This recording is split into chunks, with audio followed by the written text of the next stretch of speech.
Steve Witkoff, and the Executive Board Member, Jared Kushner.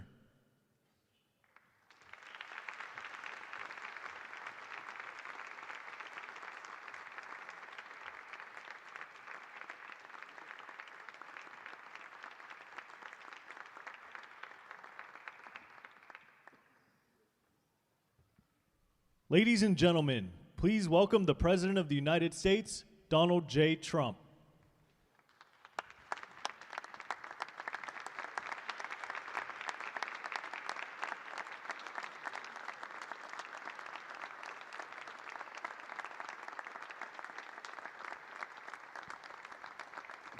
Well, thank you very much. This is a big day and lots of people watching, and especially from other countries, the leaders of, as you know, the other countries, because we have a large group of leaders, and the ones that aren't here are watching on Zoom.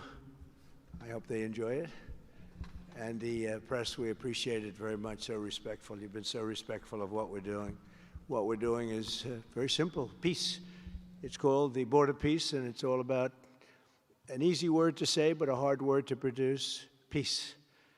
But we're going to produce it, and we've been doing a really good job, and some of these leaders that are with us have helped me very much during just this first year. We have a first year like probably no other ever in our country, because we settled 8 wars and I think a 9th to come. It's turned out to be a tougher one. I thought that was going to be the easiest one. But with war, you never know what's easy and what's not so easy. But we've had a great relationship, and I've become friendly with so many of the people. And I appreciate you being here. These are great people. These are great leaders. And the people that are watching by closed circuit and open circuit in many cases, they're so proud of it. They want it to be open. But they become incredible friends of mine. And, you know, we rebuilt our country in my first term, and now we're at a point that the United States has never seen before. We broke 50,000 on the Dow. They said that would take 4 years. We broke 7,000 on the S&P. They said you couldn't do that within 4 years. It would be impossible. And when I came in, they were all saying, if you could get to anywhere close to 45,000, it would be amazing achievement over 4 years. Well, we hit 50,000 in the first year, and we hit 7,000, which was actually tougher to do according to the Wall Street geniuses. We hit 7,000 in the first year.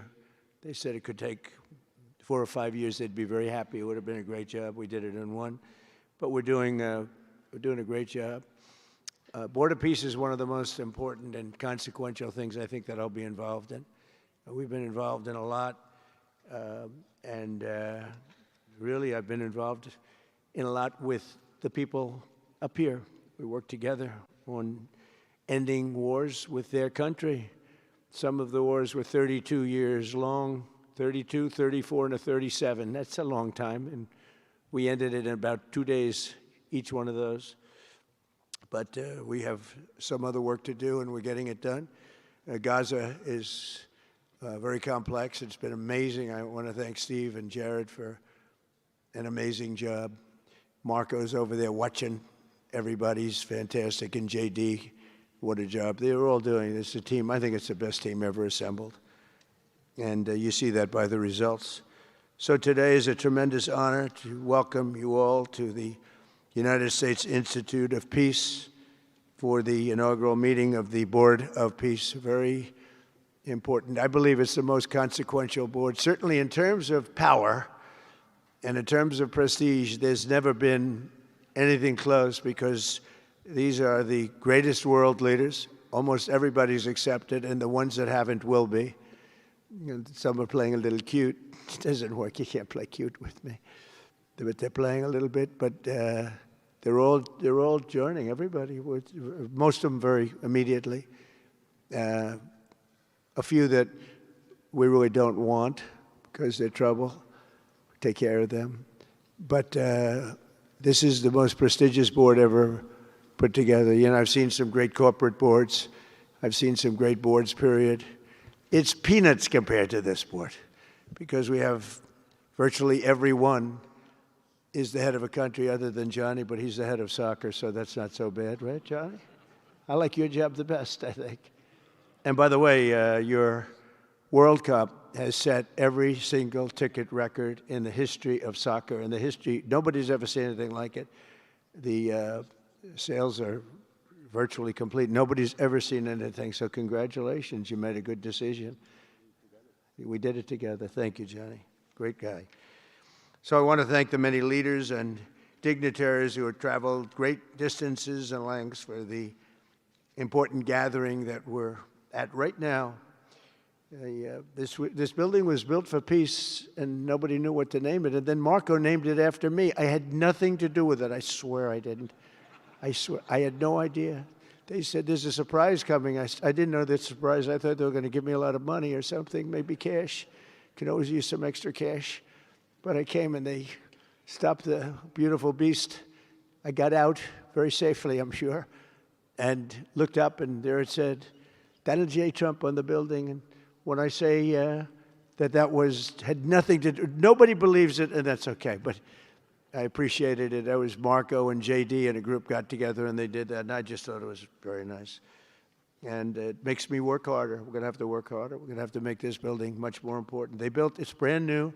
They built it for peace, but nobody occupied it. You know, nobody knew what the purpose of it, but the architecture is so beautiful, and it was with the meeting rooms, the reception rooms. It's really amazing. Who would think that it was built without anybody in mind or anything in mind, and then the State Department took it over. They liked it. Marco came over one day. He saw this. He said, this building is great.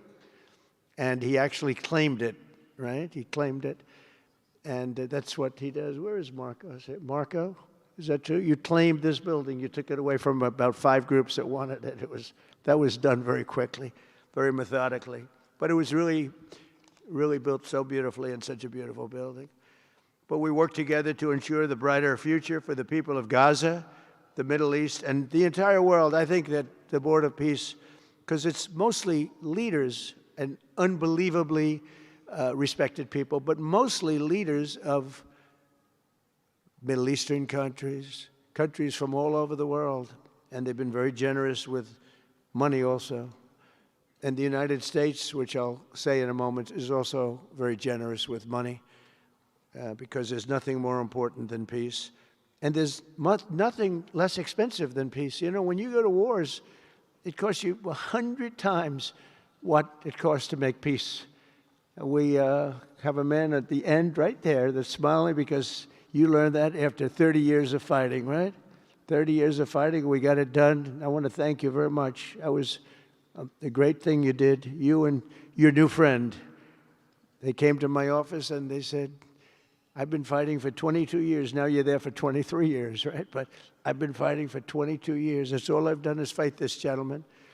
And his counterpart was there for 7 years. He said, I've been there for 7 years. All I've done is fight this gentleman. And we had it worked out in about 24 hours, right? And it's been a good piece. And I think they've become friends. I'm not sure I'm allowed to say that, but I think so. I think they've become friends, right? Right. Great. Stand up.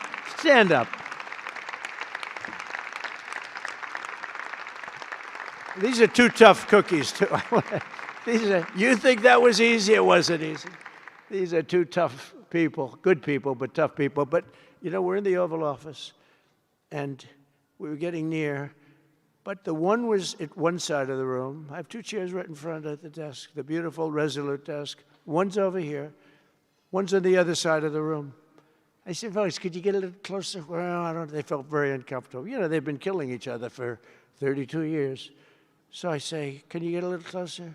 After 1 hour, they were right next to each other.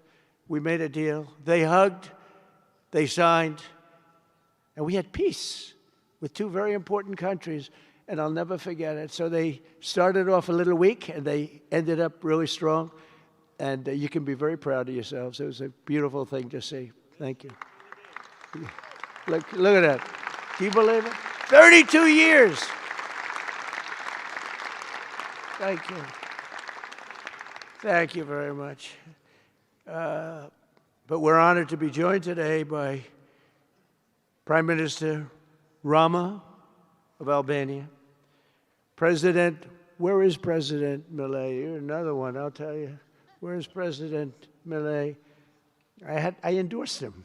I'm not supposed to be endorsing people, but I endorse, when I like people, you know, I've had a very good record of endorsing candidates within the United States. But now I endorse foreign leaders, including Viktor Orban, who's here, and others. And I endorse this gentleman, Millet. He was a little behind in the polls. He ended up winning in a landslide. I just endorsed the Prime Minister of Japan. She was in a tight race, but was probably going to win. And she won in the largest number in the history of Japan. So she likes me a lot. But it was an honor, and you're doing great. Oh, look, they're sitting right next, Victor. I think, but ultimately, I think I'm going to end up endorsing. Hey, look, as long as it works, it's okay with me. But the endorsement seems to be working in foreign countries, too, so that's good. But nice to have you both. Victor, nice to have you both. Very proud of you. The Prime Minister of another, really just a great guy, Pashinyan of Armenia. President Aliyev of Azerbaijan. I love saying that name now, you know. At the beginning, it was giving me a hard time. Now I love saying it. It's a beautiful name. I love it. His Majesty King Hamad bin Isa Al Khalifa of Bahrain. Bahrain. Thank you. Thank you. Where are you? Where are you? He's so rich, he can sit there. He can sit wherever the hell he wants. You know, he could sit up in the corner. He could sit up top. He might take a piece of this building, Marco. He'll take 25% of the building for about $6 billion. Thank you. And you've been very generous also. We appreciate it. Prime Minister Hun Manet of Cambodia. Raise your hand wherever you may be. Because, yeah, hi, how are you? Congratulations. That was another one, right? We did a good job with that one. Prime Minister Madbouli of Egypt. Thank you very much, and say hello to the General/President. Okay. Prime Minister Orban of Hungary, who has my complete and total endorsement for election.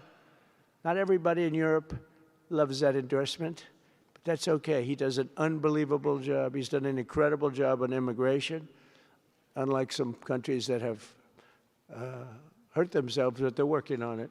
But I just want to let you know, you have my total and complete endorsement, and I'm putting it out. I already did, but I'm putting it out again.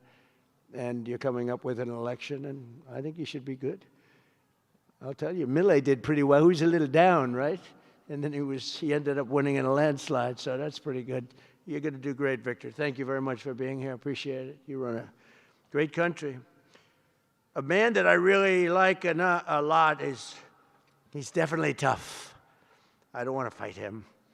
President Prabowo of Indonesia. Thank you very much. Please, this is a big guy. I tell you, I said, how many people in Indonesia? He said, like 240 million. I said, no, say it again. How many? It's a big country you have.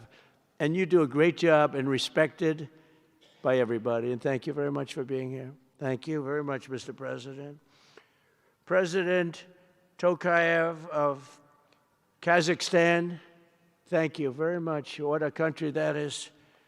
It's a wonderful country and a rich country, in case anybody has any question. We have some very rich people here today. President Osmani of Kosovo. President, thank you very much. Great job you're doing, too. Thank you very much. Prime Minister Sharif, I like this man, of Pakistan, because there was some fighting going on when I got to know him, and your Field Marshal, General, great general, great Field Marshal, a great guy. And I got to meet the Prime Minister. And he said in front of our Chief of Staff, Susie Wells, who's right here, he said, you know, nobody knows this, but I believe that President Trump saved 25 million lives when he stopped the war between us and India, right? You made that statement. I said 25 million lives, could have been much more, actually. But it was really a beautiful thing. You said that in front of a group of people they walked out. They don't think about it, but you're talking about that kind of lives. That war was raging. Planes were being shot down, right? And it was Pakistan and India.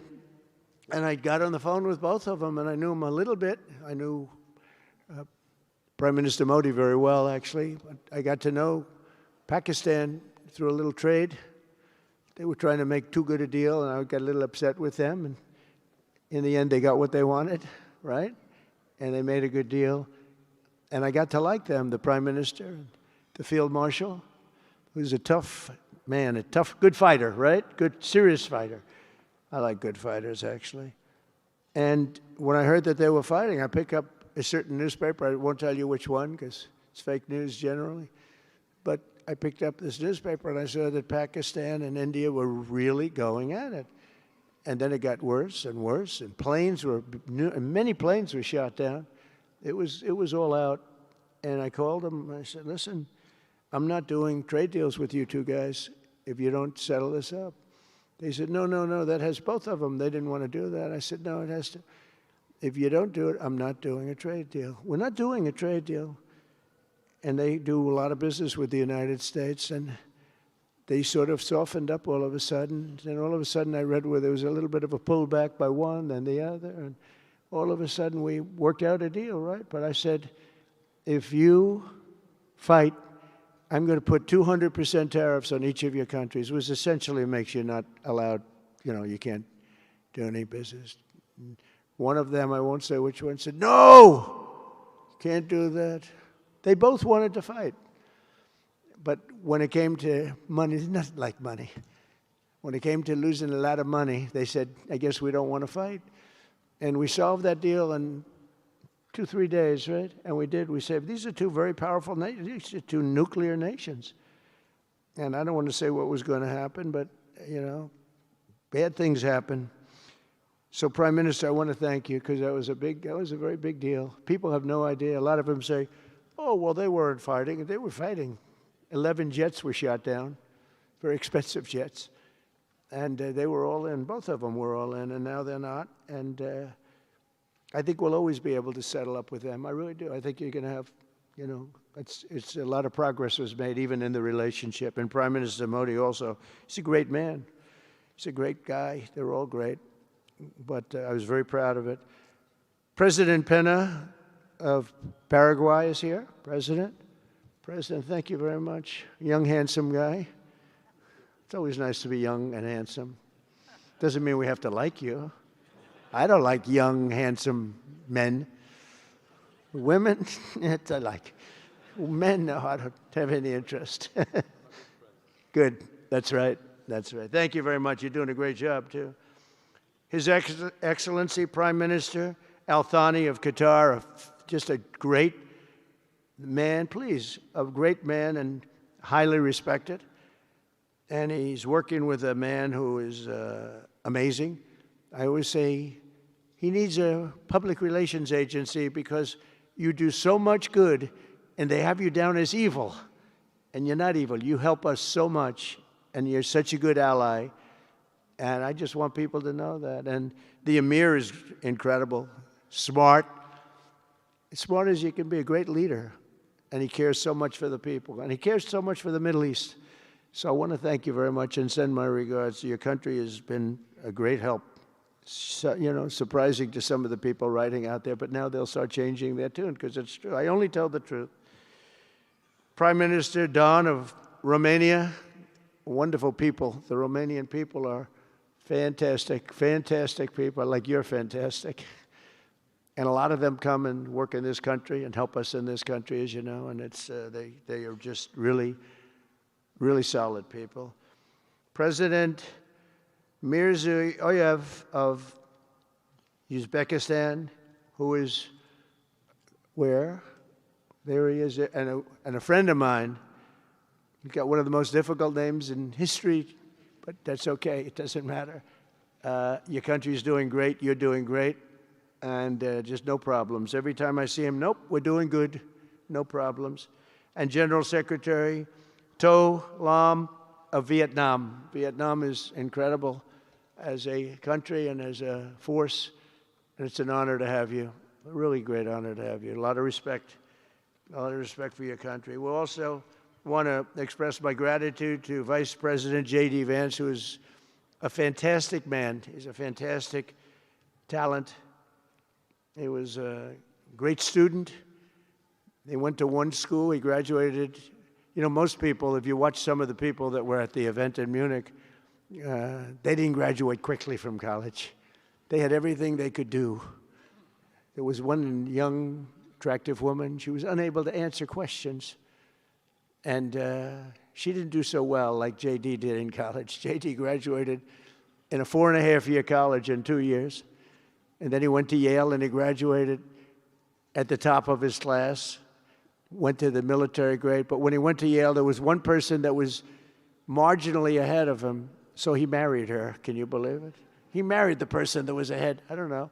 I always like to say J.D. was first and Usha was second, because I get a little uncomfortable when I say that.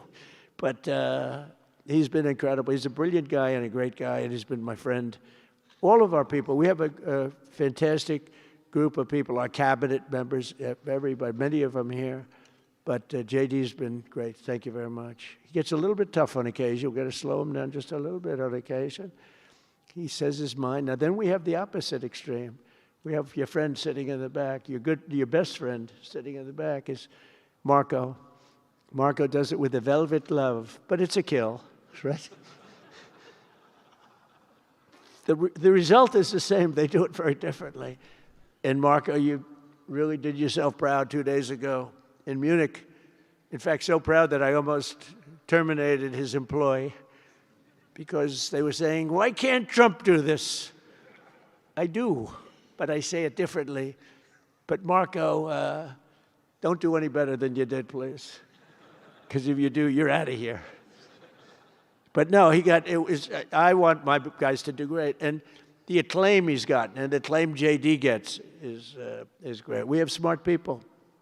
And when you see the representatives there, like Gavin Newsom, he didn't know what he was doing. They didn't even know why.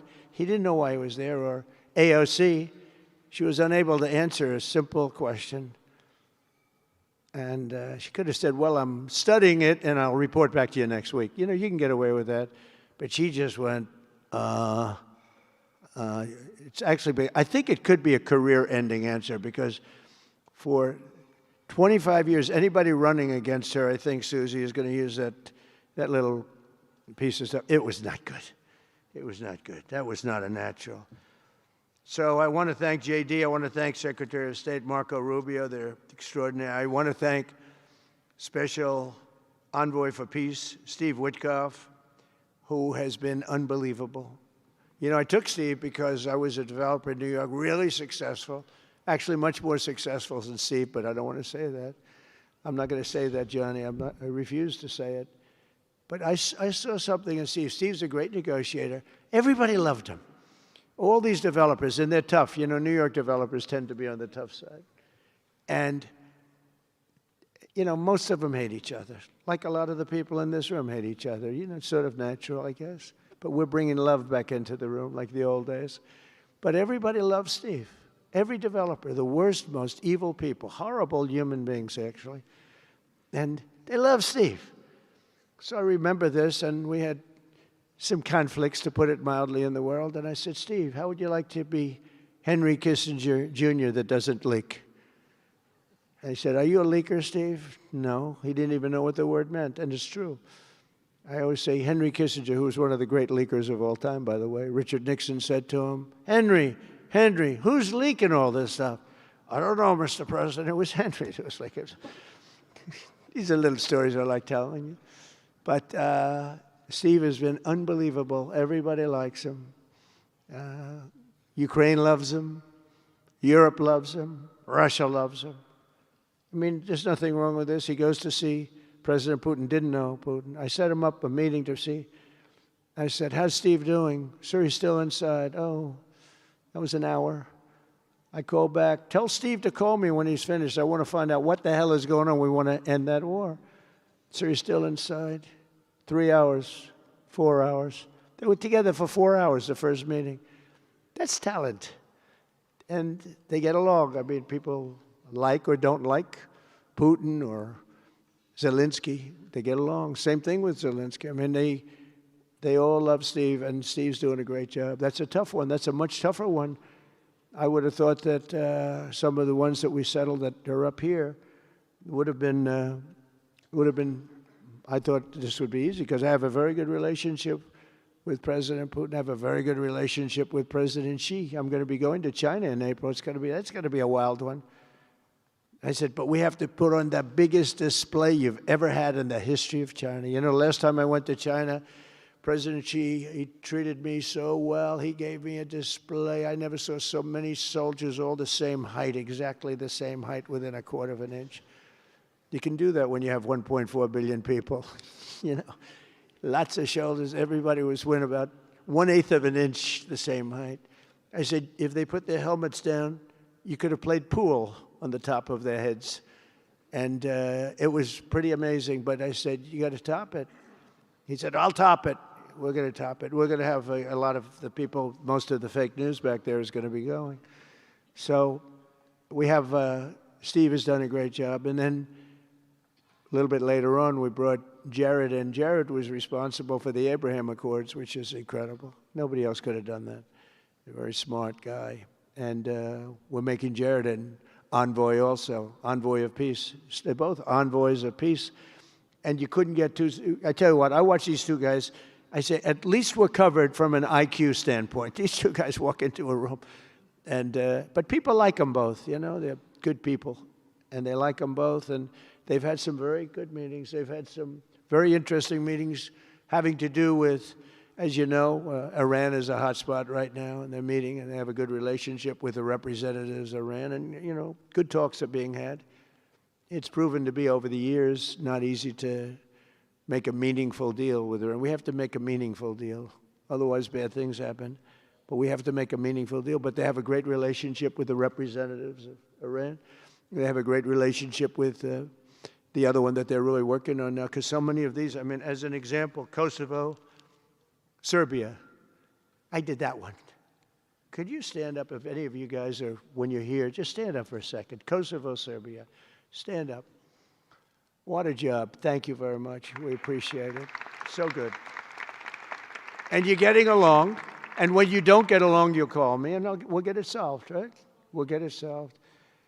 Thank you very much. Really good. And then again, Pakistan and India. That was a big one. And just, I think you should actually stand. Come, please. Stand just for a second. Pakistan and India, thank you very much. And I spoke to Prime Minister Modi. He's excited. He's watching us right now. Egypt and Ethiopia. We're going to get that. You know, there's a little dam that got built. Little dam, like maybe the largest dam in the world. Built and financed, of course, by the United States brilliantly. And having a little trouble getting water to the Nile. It's not, that's a tough situation, but we're going to get that solved. Armenia and Azerbaijan, we talked about. And again, thank you, fellas, very much. Great job. Great job. Thank you. Cambodia and Thailand. So incredible what you did, that you got together and it all worked out. They're watching right now on closed circuit. Thank you very much, and thank you. That was a big one, Cambodia and Thailand. These are nasty fighters, I have to tell you. These fighters are nasty. Now we talk about, you talk nasty fighter, you're nice guys compared to this. Congo and Rwanda. That was, and we've got them pretty peaceful. There's little flare-ups every once in a while. I'll get a call once a week. Sir, there's a flare-up in the Congo again. We'll get it straightened out, right, Susie? We get it straightened out. And Israel, as you know, with, you could say Israel and numerous countries if you want to really know the truth, but Israel and Iran, and we'll see where that goes. But when you think of Israel, we've done the biggest thing of all. We have peace in the Middle East right now. That's bigger than people said it couldn't be done. For 3,000 years, they've been talking about Middle East. They said it couldn't be done. And you look at what's happened in Gaza. And one of the keys to it was when we took those beautiful, magnificent, we just ordered 22 more of them, updated model. The B-2 bombers are incredible. I never understood the B-2 bomber. I'd watch, it's a wing. And I've never quite understood that, Johnny. I'd look at it, I'd say it was beautiful, but what does it do? It carries very big bombs. And it went into Iran, and it totally decimated the nuclear potential. And when it decimated that, all of a sudden we had peace in the Middle East, because there was a black cloud hanging over the Middle East, and if that wasn't done, that cloud would have been there. And countries like Saudi Arabia, countries like Qatar, countries like, nobody could have signed. You would have had that threat. You couldn't have had peace in the Middle East. So now we may have to take it a step further, or we may not. Maybe we're going to make a deal. You're going to be finding out over the next probably 10 days. But this meeting today is proof with determined leadership, nothing is impossible. When I took office, the war in Gaza was raging with thousands of people being killed and no end in sight. Today, thanks to unrelenting diplomacy and the commitment of many of the great people in this room, we have 59 countries signed up on Gaza. Think of that. We have, it's amazing. But all the people, really so many in this room, the war in Gaza is over. It's over. There are little flames. Hamas has been, I think they're going to give up their weapons, which is what they promised. If they don't, it'll be, they'll be harshly met, very harshly met. They don't want that. All the stuff like they don't mind dying. They told me that's not true. Everyone said, oh, they don't mind dying. No, they don't want to die. They said, we don't want to die. People don't want to die. The ceasefire was held, and every last remaining hostage, both living and dead, has been returned back home. Think of that. That was an impossibility. And we did hundreds of hostages, but the last 20, and I always said to Steve and Jared, I said, the last 20 are going to be very tough, very, very tough. And we got them back. We got the living back, and then we only got about 16 of the dead, and we said, well, you got to get them all. You promised them all. And they dug and dug and dug. You can imagine it's a job that's brutal. And Hamas really did a lot of that work. And you got to give them credit for that. They brought the last one home a week ago, and we got all 28 of them, living and dead. The amazing thing, because I've never seen anything quite like it, the parents of the dead, they knew their boy was dead.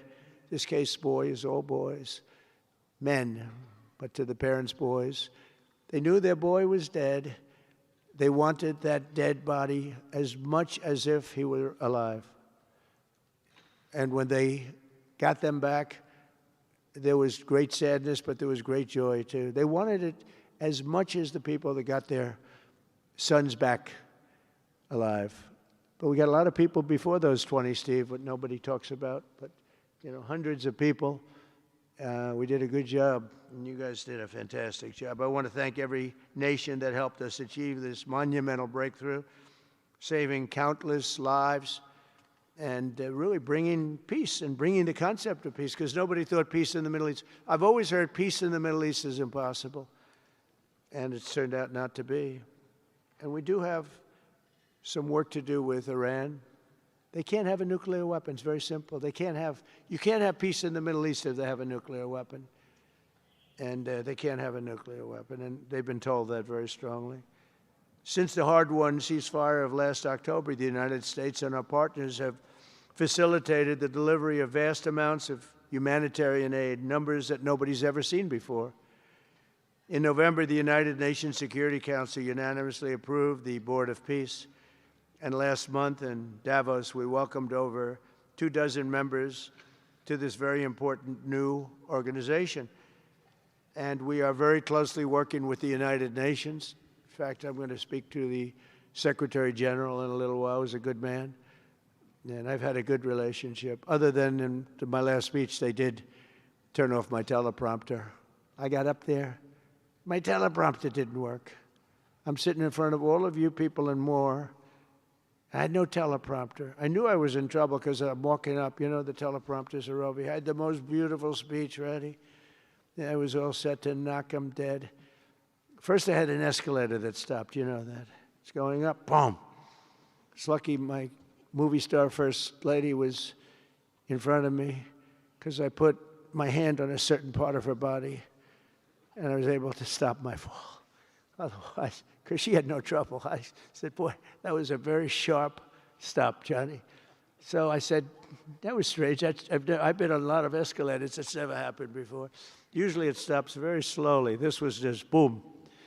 But our First Lady was right in the proper location for me. I'm waving to people, and she was holding on a little tighter. She knew what was happening. She did. She said, that's a very successful movie out right now, like #1. Can you believe this? And it's a big movie star. And I always say it's trouble because I always say there's not room in one family for 2 stars. I told her that. We can't have 2 stars in one family. So I don't know what that means, but it's not good. But it is good because we're proud of her. She did people in the United States love the First Lady, and she did the movie, and it's become the biggest selling documentary in 20 years. Can you believe? The theaters are all packed. Women especially, they go back and they see it 2 or 3 times, 4 times. But together we're committed to achieving a Gaza that is properly governed throughout. The whole area is going to be, so many countries that have really nothing to do with the Middle East, but they're maybe somewhat close by. They're all involved. They want to go in and fight. They tell me all the time, we'd like to send soldiers to fight if it's necessary. And I don't think it's going to be necessary. We have 2 countries that want to go in and do a number on Hamas. I said, I really don't think I hope it's not going to be necessary, because they made a promise, and they promised me get rid of their weapons. Looks like they're going to be doing that, but we'll have to find out. But it's no longer a hotbed of radicalism and terror. And to end that, we have today, and I'm pleased to announce that Kazakhstan, Azerbaijan, UAE, Morocco, Bahrain, Qatar, Saudi Arabia, Uzbekistan, and Kuwait have all contributed more than $7 billion toward the relief package. That's great. Thank you, fellas. Thank you.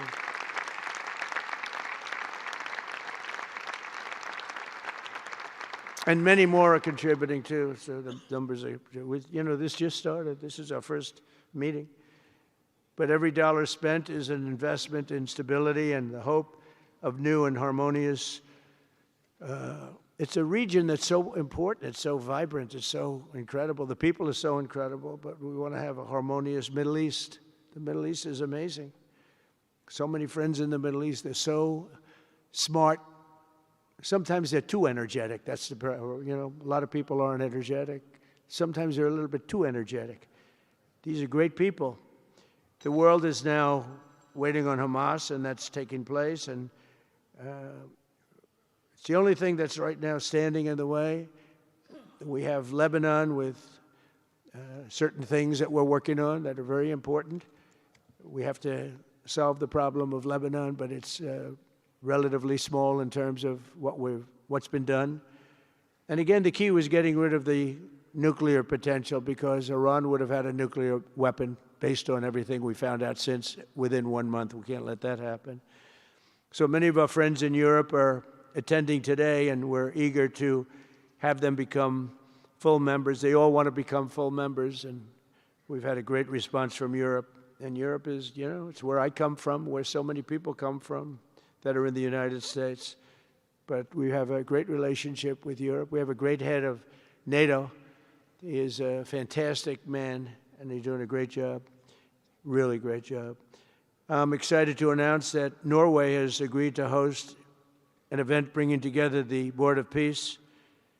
Oh, I thought when I saw this note, I'm excited to announce that Norway, I thought they were going to say that they're giving me the Nobel Prize. Oh, this is less exciting.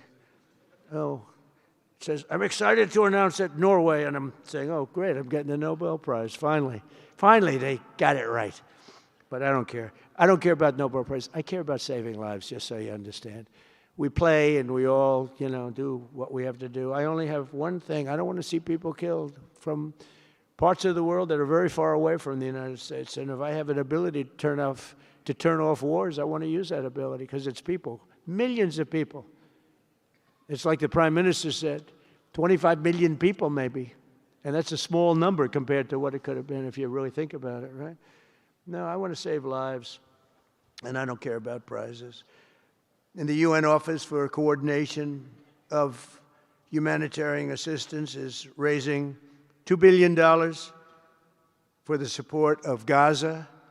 Additionally, Japan has just committed to host an aid fundraiser, which will be a very big one, it's already successful. We know some of the numbers that are being talked about, which will be attended by other nations in the region, including South Korea, the Philippines, Singapore, and others.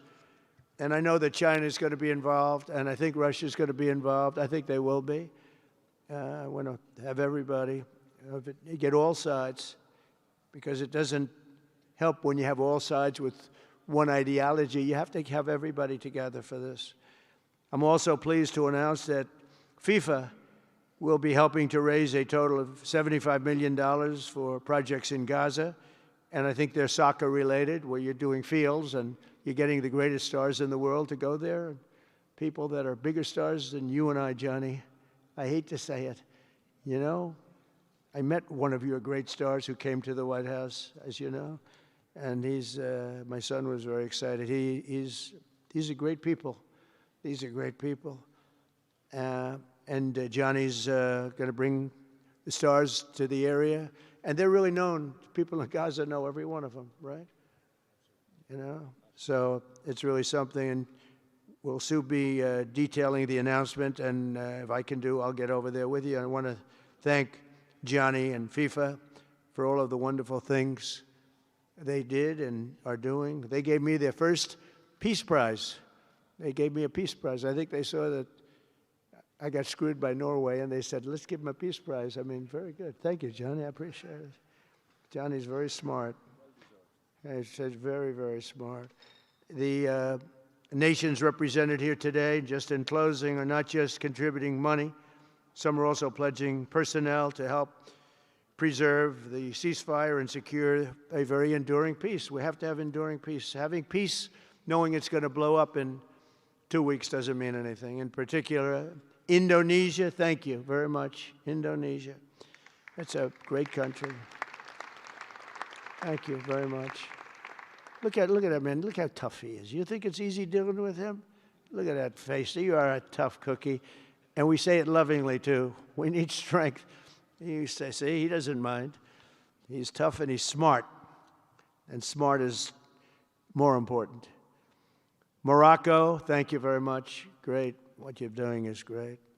Albania, Kosovo, Kazakhstan have all committed troops and police to stabilize Gaza. Egypt and Jordan are likewise providing very, very substantial help, troops, training, and support for a very trustworthy Palestinian police force. We think we're getting some very good people on that police force. And, you know, it's peace in the Middle East. We have peace in the Middle East. Think of it. For years you've been hearing about peace in the Middle East, and everybody's saying it's impossible.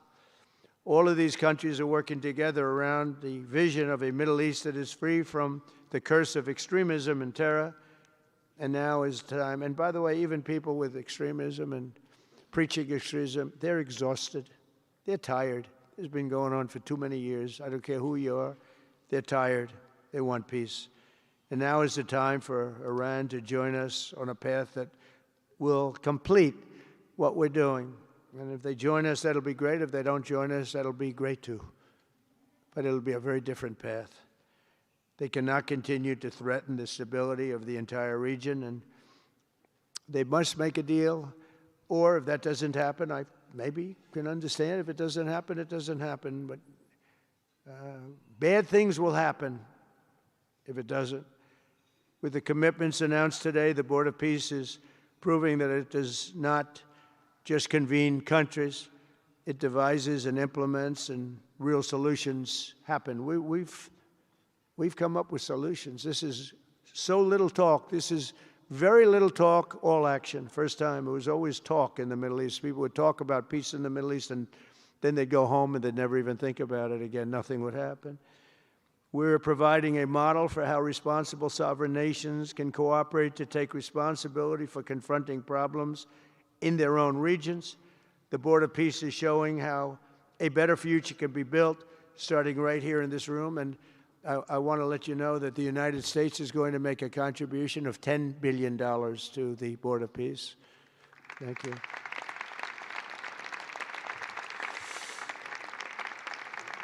And we've had great support for that number. And that number is a very small number when you look at that compared to the cost of war. That's 2 weeks of fighting. It's a very small number. It sounds like a lot, but it's a very small number. So we're committed to $10 billion. Together we can achieve the dream of bringing lasting harmony to a region tortured by centuries of war, suffering, and carnage. They say 3,000 years. And hopefully we can lift up the eyes of the world to envision how other intractable conflicts can be settled. So many conflicts, they say, are impossible to settle, and we get them settled. We got, of those 8 that we settled, most of them were said to be not settleable. And they not only got settled, they got settled within days. More impossible problems can be solved as we go along this very beautiful path. I think it's a beautiful path. I think it's such an important day. Even the weather's beautiful. We walk in, it's beautiful. Everything's beautiful. But the ancient wounds can be healed, and they are indeed ancient. This has been going on for so many centuries that our entire planet will be a better, safer, more beautiful, and more peaceful place for us all. We're going to be working with the United Nations very closely. We're going to bring them back. I think the United Nations has great potential, really great potential. It has not lived up to potential. The 8 wars, I never even spoke to them about one of them, and I should be speaking to them about all of them. Someday I won't be here. The United Nations will be, I think, is going to be much stronger. The Board of Peace is going to almost be looking over the United Nations and making sure it runs properly. But we're going to strengthen up the United Nations. We're going to make sure its facilities are good. They need help, and they need help money-wise. We're going to help them money-wise. And we're going to make sure the United Nations is viable. And you have some very good people at the United Nations, can do a good job. But as I said, I've said it for years, the United Nations has tremendous potential. A lot of people didn't like when I said it. They said, oh, you shouldn't say that because, you know, we don't care about the United Nations. No, it's really very important, and I think it's going to eventually live up to potential. That'll be a big day. So I want to thank everybody for being here. You're my friends. You're great leaders. You're great people. And I can honestly say, you know, you're strong leaders. You're tough leaders in many cases. And every single one that I'm looking at that's right here, I've gotten to know and I've gotten to respect. And really, you're friends of mine. And if I can help you at all, you let me know. But this is going to be something, the Board of Peace will be something that, the likes of which I don't think anybody's seen before. And thank you all very much. It's a great honor. I'm going to ask J.D. Vance to come up and say a few words. Thank you very much.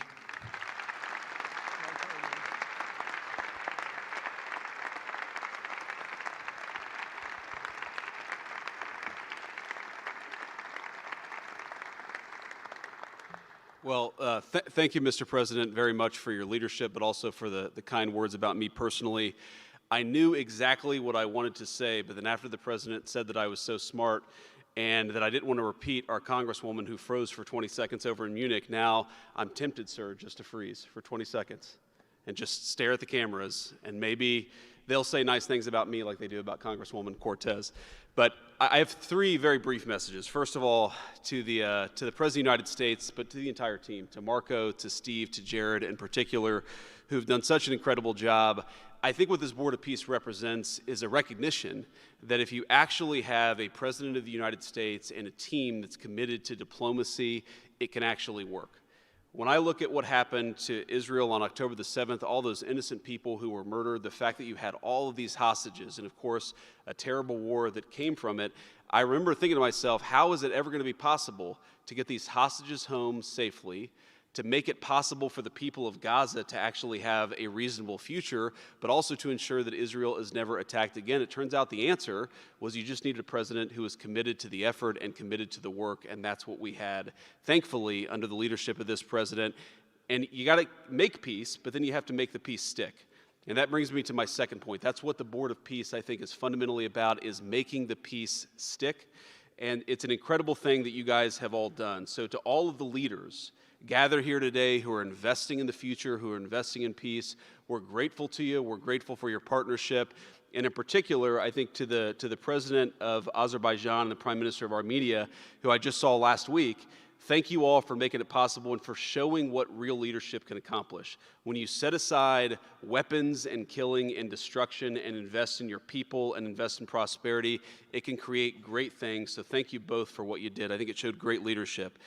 And finally, to the American people, I think it's important that the American people recognize why we're here today. And the reason that we're here today is, yes, to save lives and yes, to promote peace, but this creates incredible prosperity for the American people. The countries represented here represent trillions of dollars of investment in the United States of America that would not have been possible without this president's leadership and advocacy for peace. The economies here represent millions of American jobs of people who are receiving products built in American factories and made by American workers would not be possible without a focus on peace. So, Mr. President, while I think this is great for the world, I also think it's really, really great for the United States of America, so we're looking forward to the partnership. With that, I want to turn it over to the MC for the rest of the program, and that is our great press secretary, Carolyn Levitt. Thank you.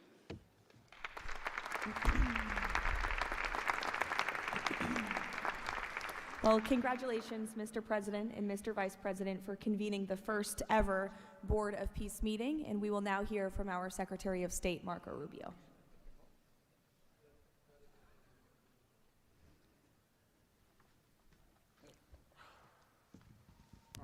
I'll be brief and to the point. We want to talk a little bit about the strategic vision of this organization and begin doing so by first acknowledging that we are here today because the President of the United States, Donald J. Trump, has both an ability and a willingness to use the power of his office to think outside the box. And that's why we're here today. This was a very unique crisis in Gaza, one that the existing international institutions could not solve or figure out. It needed a very specific type solution that required the partnership of all the nations that are here, including those that are here on an observer status. And we appreciate you coming today and being a part of this as well. And that's the point I want to drive home today. And soon you'll hear from Steve and Jared, who, by the way, deserve an incredible amount of credit for pulling this together and working countless hours and traveling all over the world. They truly deserve our appreciation and thanks for the work they've put in under the leadership of President Trump to make this possible.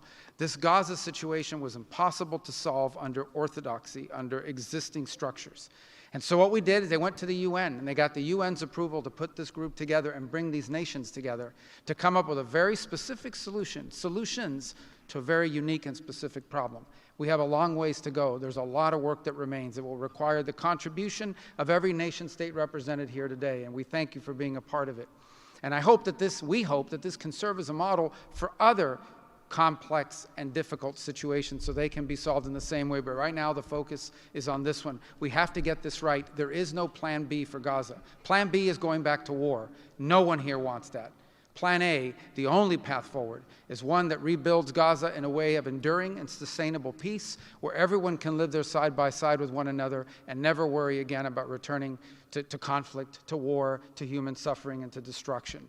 And again, Mr. President, thank you for having the vision and the courage to pursue something that has never been done before, and we're not done yet. And thank you to Steve Witkoff and Jared Kushner for the time and the work they put into this. And thank you on behalf of the State Department and the U.S. government to all of the nations that are here. Every one of you is indispensable, including our observer partners, who we hope can find your way to join us at some point as officially part of this. But we are grateful for the fact you're here today and the contributions you've made already. Thank you.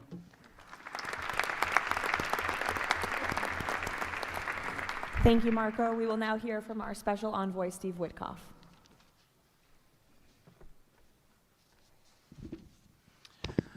Thank you, everybody, for being here. I don't know if we ever believed that this was possible when we first started envisioning a board of peace, but of course, under the President's indispensable leadership, and it begins with that. It begins with President Trump's leadership and his direction. We are here today, and it's pretty amazing. I think we have some people to thank. We had an amazing partnership between the mediating countries, Qatar, Egypt, Turkey, Prime Minister Mohammed. You are an exceptional human being. You really are. Ali, thank you for everything you did. That's you right over there, Ali. Wherever Hakan is, Hakan, you were amazing. And so was Ibrahim and President Erdogan, and of course, to the Egyptians, Badr, I know you're smiling because we went through so much. And General Hassan was amazing. We all became friends here. And Prime Minister Sisi, President Sisi, pardon me, and so many others. But our team, JD, your insight, your counsel, and Marco, you're an amazing secretary, and it's a privilege to work for you. And Jared, you are my dear friend and the best partner I ever had. You are an amazing person. But Mr. President, it is my greatest honor to work for you. It is the blessing in my life. I've had many blessings. I don't have to be a practicing lawyer anymore, but this is my greatest blessing. But I also have to mention one other person who is important to this discussion. Oh, the Israelis, I forgot. Prime Minister Netanyahu. Without him, much wouldn't have been accomplished as well. And that's really important that we acknowledge him here today, and Ron Dermer. But a person who doesn't care much about the acclaim, we have to acknowledge too, and that's you, Susie. Because I would come back and you would say to me on every trip, what can I do for you? This matters. And you are an inspiration for all of us. So I thank everybody, and let me get on to, am I going on to the next slide? Sure. Caroline? Sure. Okay. So with regard to the hostages, we're here today, again, I say it, I know it sounds redundant, but we're here today because of President Trump. Without him, none of this was possible. There were 251 hostages. 168 came out alive. 83 bodies were returned to their families so that they could grieve and remember their loved ones like in a normal way, in a way that brought their families together. So that was just as important. This was a monumental effort, and I want to tell a story about the President. Every time a hostage family came to visit with us, they were not on the President's schedule. I would walk down to the Oval Office, I would tell the President that there was a hostage family here, and he would say, Steve, bring them up. Every single time. Mm-hmm. And when we got the last 20 out, we had a celebration at the White House, and I could see the emotion on the President's face. And he came up to me and he said to me, I have to tell you, this is my 5th year in the Oval Office, and I don't know that I've ever had a more special time than this moment with these people, seeing them come home.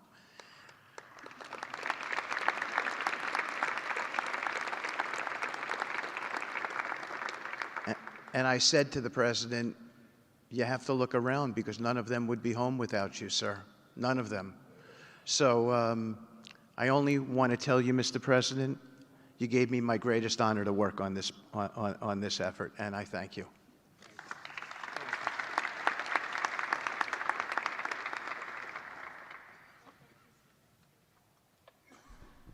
Thank you, Steve. Now you're going to hear directly from the team that has been tasked with implementing President Trump's 20-point plan for Gaza, beginning with our ambassador to the United Nations, Mike Waltz. Thank you, and thank you, Mr. President, Excellencies. First, let me wish everyone a happy and prayerful Ramadan. Thank you so much for joining all of us today. Mr. President, Excellencies, bottom line, humanitarian aid has absolutely surged since the Gaza war ended. Our Central Command, our great military, is working together with Israel, with the UN, so many countries here to coordinate the aid, to make sure there's deconfliction. Over 70 countries now are participating in our Civil Military Command Center, and here are the results. Aid is up. 4,200 aid trucks have entered Gaza each week for 13 consecutive weeks, the longest stretch of high-volume assistance to Gaza in years. Diversion is down significantly from prior to the ceasefire, with less than 1% diverted this month. Food supplies are way up. We are reaching the full 2.1 million Gazans with aid. up 5 times from the delivery levels before the ceasefire. The percentage of households experiencing severe hunger has dropped from about 30% to down to 1%. As of this past February, drinking water has doubled and child malnutrition has been cut in half. If we could go to the next slide. Mr. President, only under your leadership and this great team could we bring together the United States, Israel, Egypt, Jordan, the UAE, the United Nations agencies. Mr. President, bottom line, like you, this is a board of action, not a board of endless talk or speeches, and these results are a true testament to your leadership and the leadership of this great team. We are saving lives, and it's an honor to be a part of it. Thank you, Mr. President. Dr. Ali Shaith. It is my honor to be here representing the National Committee for the Administration of Gaza. Thank you, President Trump, for your leadership, for your continued efforts. A new governing authority is now in place for Gaza, with a clear mandate and a clear commitment to establishing development and stability. However, we are operating in extremely difficult conditions. Large parts of Gaza Strip are severely damaged, destroyed actually. Humanitarian needs are acute. Law and order remain fragile. This is not normal operating environment, President, which is precisely why discipline and prioritization matter. Our priorities, therefore, are defined into 4 categories. First, restore security via professional civilian police under one authority, one law, and one weapon, including training and developing 5,000 Gazan police to be deployed in 60 days. Secondly, revive economic activities and livelihoods, creating decent jobs, especially for our young population. Thirdly, ensure sustainable emergency relief as described earlier.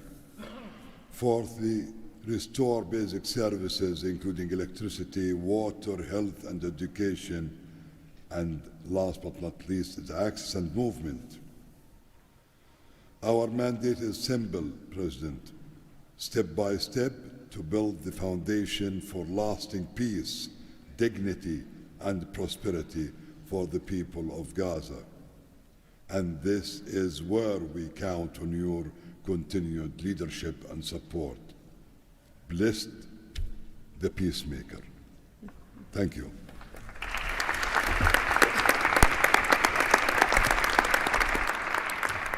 Thank you. Now Nick Mladenov. Thank you, Caroline, and thank you, Mr. President. Today, we're very happy to announce that we're creating the Office of the High Representative for Gaza of the Board of Peace, which will be there to support, to guide, and assist the National Committee for the Administration of Gaza, hopefully removing the roadblocks that they will be facing in taking over civilian and administrative control of the Gaza Strip. We plan to work in full transparency under the guidelines of and supervision of the Board of Peace and the Executive Board. And of course, we will do that in great coordination with the Israel and with the Palestinian institutions, who we both require to make this work on the ground. And certainly with my very good colleague here, General Jefferson, the International Stabilization Force that is coming together. Mr. President, if I can actually use the opportunity to announce some breaking news that as of this morning, we started the process of recruiting Palestinian police force that Ali was just referring to. And just in the first few hours, We have 2,000 people who have applied to join a new transitional Palestinian police force to be formed in Gaza under the authority of the National Committee with the support of the Board of Peace, trained in Egypt, where we have received an excellent proposal of how to do that forward. And this is critical to what we need to do as we begin this process. And if we may move to the second slide.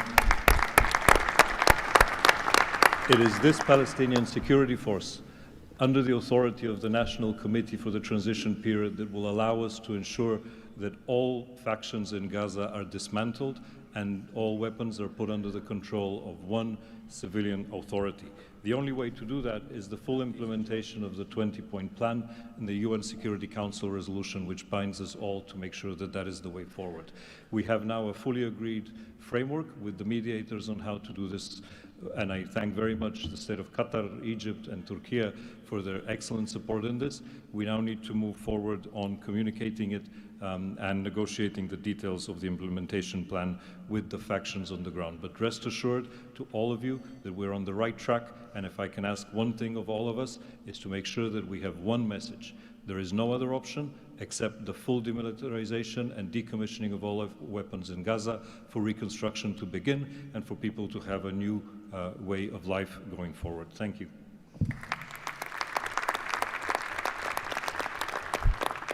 Thank you, Nick, and congratulations. Now, Major General Jasper Jeffers. Thank you, Caroline, Mr. President. It's an honor to be here today as the ISF commander. The ISF will do two things: stabilize the security environment in Gaza and enable civilian governance as established by the National Committee. For the last few months, we've had a team on the ground of U.S. military experts preparing the infrastructure for the ISF. This team's already operating from a combined joint operations center that's going to be the headquarters for the entire ISF. As you can see on our map, our plan is for the ISF to be assigned in 5 different sectors, each sector receiving 1 ISF brigade. In the short term, we plan to deploy to the Rafah sector first, in addition to the training of police. Midterm objective is to continue to expand sector by sector, all moving to our long-term 12,000 police and 20,000 ISF soldiers. I'm incredibly pleased to announce today that the first 5 countries have committed troops to serve in the ISF: Indonesia, Morocco, Kazakhstan, Kosovo, and Albania. And 2 countries have committed to train police: Egypt and Jordan. I would also like to announce that I have offered and Indonesia has accepted the position of Deputy Commander for the ISF. With these first steps, we will help bring the security that Gaza needs for our future prosperity and enduring peace. Thank you.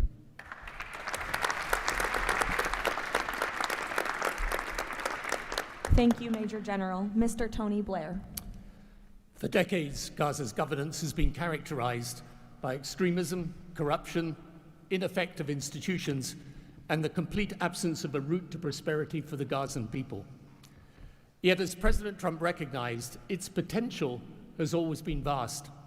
25 miles of Mediterranean coastline, proximity to great regional and global markets, and a young, dynamic population with a median age of 19. So today we set out profound changes necessary to rebuild Gaza for Gazans. Gaza not as it was, but as it should be, including its governance. Effective public institutions serving the people, a business environment where enterprise flourishes, an education system educating the young for tolerance and achievement, and a tech-enabled society making the most of the digital revolution. This is a vision of Gaza as part of a Middle East at peace, not a phony piece of declarations no one means and agreements no one intends to keep, but a genuine commitment to a region where, whether you're a Muslim, Jew, Christian, of any faith or none, you can rise by your own efforts and feel your government by your side, not on your back. That is the vision behind President Trump's 20-point plan for Gaza, and it remains the best, indeed the only hope for Gaza, the region, and the wider world.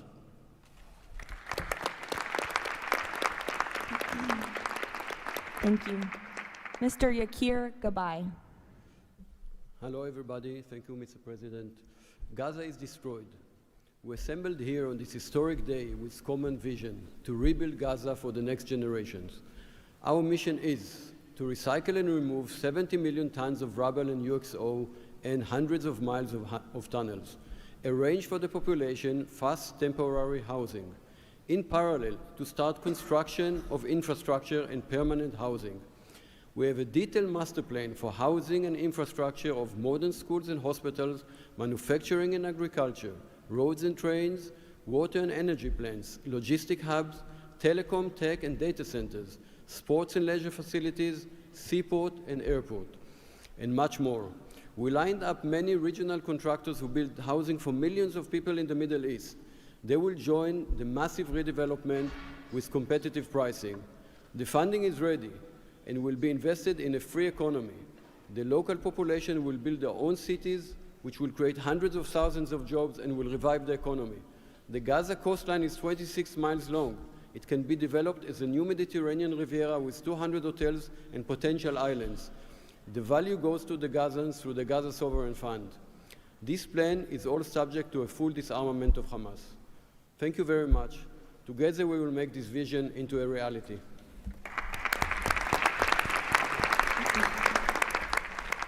Thank you. Mr. Liren Tanman. When we asked the NCAG what Gaza needs to unlock its potential, the answer was clear. Reconnect Gaza to the world, digitally and economically, and replace corruption with an open, tax-free system. Gaza was once a vital trade hub between Asia and Europe. Reconnection is a return to its roots. Even the word gauze comes from Gaza, where silk was woven and exported to Europe. So, we brought together Palestinian, Arab, and American partners to deliver practical solutions. By July, Gaza's 2G network will be upgraded with free, high-speed access to essential services. The NCAG is building a secure digital backbone, an open platform, enabling e-payments, financial services, e-learning, and healthcare with user control over data. This effort is supported by our regional partners, and I believe you will hear some exciting news from them on that later today. In parallel, we're advancing an Amazon-like logistics system to help Palestinian launch businesses import globally and trade securely. This will lower prices, drive growth, and help transform Gaza into an open, transparent, corruption-free economic zone. Thank you. Thank you. Mr. Mark Rowan. Mr. President, distinguished leaders, the goal is simple. Take the momentum all of you have provided and build it into something that is not just temporary relief, but something that provides a long-term foundation that will enable many of the goals we've spoken about today to be achieved. We plan to do this by gathering Gaza's productive assets in one unified structure. This will allow independent, professional, conflict-free management of the resources to benefit the Gazans. This will also enable expeditious planning and zoning and not fragmented projects that do not contribute to an economic whole. The potential here is tremendous, but it has to start somewhere. The start is in Rafah, where, as you heard, that will be the first place security is deployed. The plan is 100,000 homes for 500,000 residents plus $5 billion of infrastructure. Over time, 400,000 homes for the entirety of the population with more than $30 billion of infrastructure. Let me put it in financial terms. This is not a problem of money or collateral. This is a problem of peace. The coastline alone, $50 billion of value on a conservative basis. The housing stock, more than $30 billion as rebuilt. The infrastructure, more than $30 billion. $115 billion of value. It just needs to be unlocked and financed. Great, thank you. Mr. Ajay Banga. Thank you, Caroline, and thank you, Mr. President. All this requires money. And so when the UN Security Council resolution got passed, we set about creating the Gaza Reconstruction and Development Fund at the World Bank. It's housed there. The World Bank's role is that of a limited trustee. We manage the donor contributions coming in of the type that the President said a little earlier in his opening remarks. And then we help to manage that money while it stays with us. And under the direction of the Board of Peace, we disperse the money for reconstruction and development projects in Gaza. This fund is ready to receive the donations that he spoke about just a little while ago. The second part of the story is that you as donors deserve the right to know that the money is being used in a transparent way. We are helping, along with the Board of Peace, which takes the ownership of ensuring that the right kind of financial, legal, and oversight mechanisms are being put in place. We've even assigned a financial controller from the World Bank on a secondment basis to the Board of Peace to ensure that we can try and help build the best standards in this process. Now, this is just the beginning. This work is going to need 2 or 3 things that the World Bank Group can bring to the table. The first is leveraging of public finance. Because of our AAA rating, we have the ability to leverage private bond money to help to create the resources we need to do what Mark just talked about. The second is we can de-risk private investing. And the third is we have people on the ground and expertise and knowledge of doing this kind of work in other markets. We want to be not an armchair critic of a process, but an active participant in giving Gazans and people in the region the opportunity of the lives they deserve the one time we get the chance. So thank you again.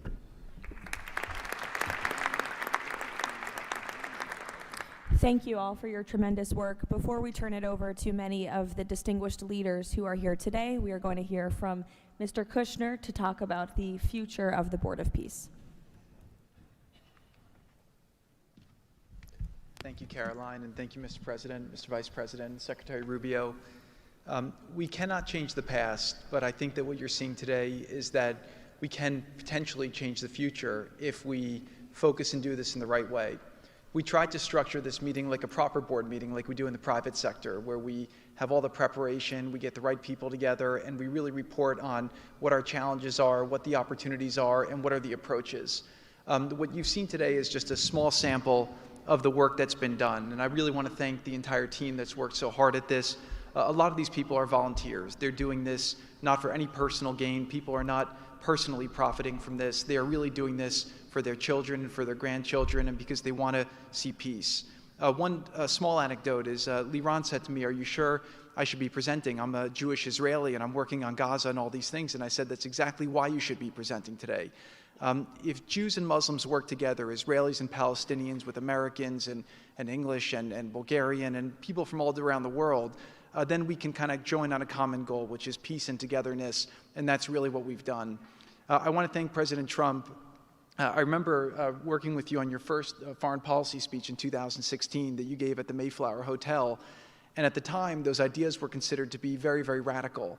What I saw as somebody who didn't have any foreign policy experience were just common sense ideas. Why can't the world be better? Why can't there be peace? Why can't there be more prosperity for all people in all ways? And I think over the last decade, you really have changed the way that the world thinks about a lot of these things. And I think that this organization is bringing a new approach and new ideas and new people together in order to effectuate it.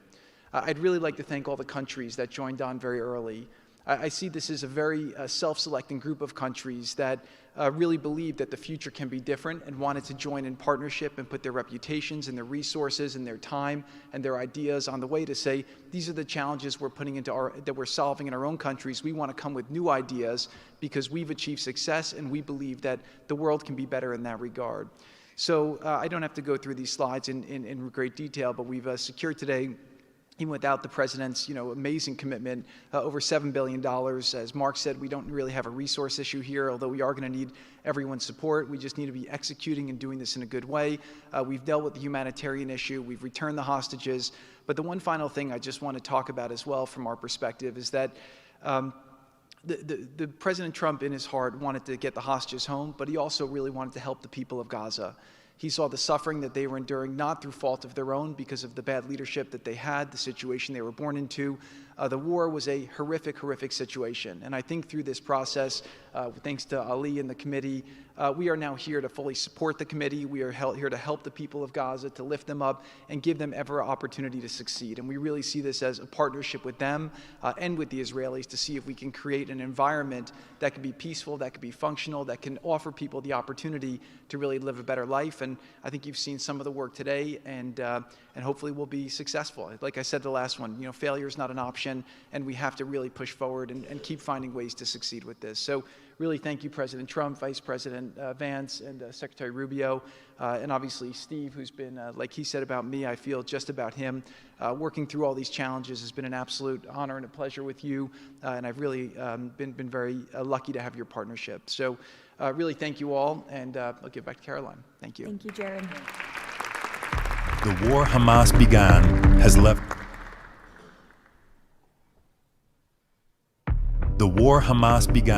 has left Gaza in ruins. Yet from these ruins, a new future will rise. President Donald Trump's unparalleled achievements in just a few months. The United States, together with key regional and global partners, has signed the 20-point Gaza Peace Plan, a blueprint for security, peace, and prosperity. All the hostages returned, the living ones to their homes and the deceased to burial. Ceasefire is stable, and the killings from both sides reduced by 99%. The United Nations Security Council approved the establishment of the Board of Peace chaired by President Donald Trump, a governing body dedicated to providing security, infrastructure, and homes for Gaza's people. Ushering in the new dawn for Gaza, the new Palestinian Technocratic Government of Gaza, the NCAG, was elected with consent of all parties, including the Palestinian factions, Israel, and the Arab countries. Rafah border crossing with Egypt was open. The NCAG will secure the disarmament of Gaza to ensure one authority, one law, and one weapon. The United States and its partners, in coordination with the World Bank, are pledging billions of dollars to rebuild Gaza. Safe areas are being established in Rafah and later across the Gaza Strip, where families can receive shelter, food, health care, and education. In Rafah, Gazans will build their first new city. The NCAG, with the Board of Peace, will expand development across the entire Strip, employing hundreds of thousands in reconstruction and business activity. Transportation, water, and energy systems will be restored, and a modern economy will begin to emerge. Children will return to classrooms with a curriculum that promotes tolerance, dignity, and peace. Our goal by year 3, Rafah fully rebuilt, unemployment curbed, and Gaza connected to the world through an Abrahamic gateway, linking it with Egypt, Israel, Jordan, Saudi Arabia, the UAE, and extending to India and Europe. By year 10, Gaza will be self-governed, integrated into the region with thriving industries and housing for all. This is the framework for Gaza's rebirth: secure, prosperous, and peaceful.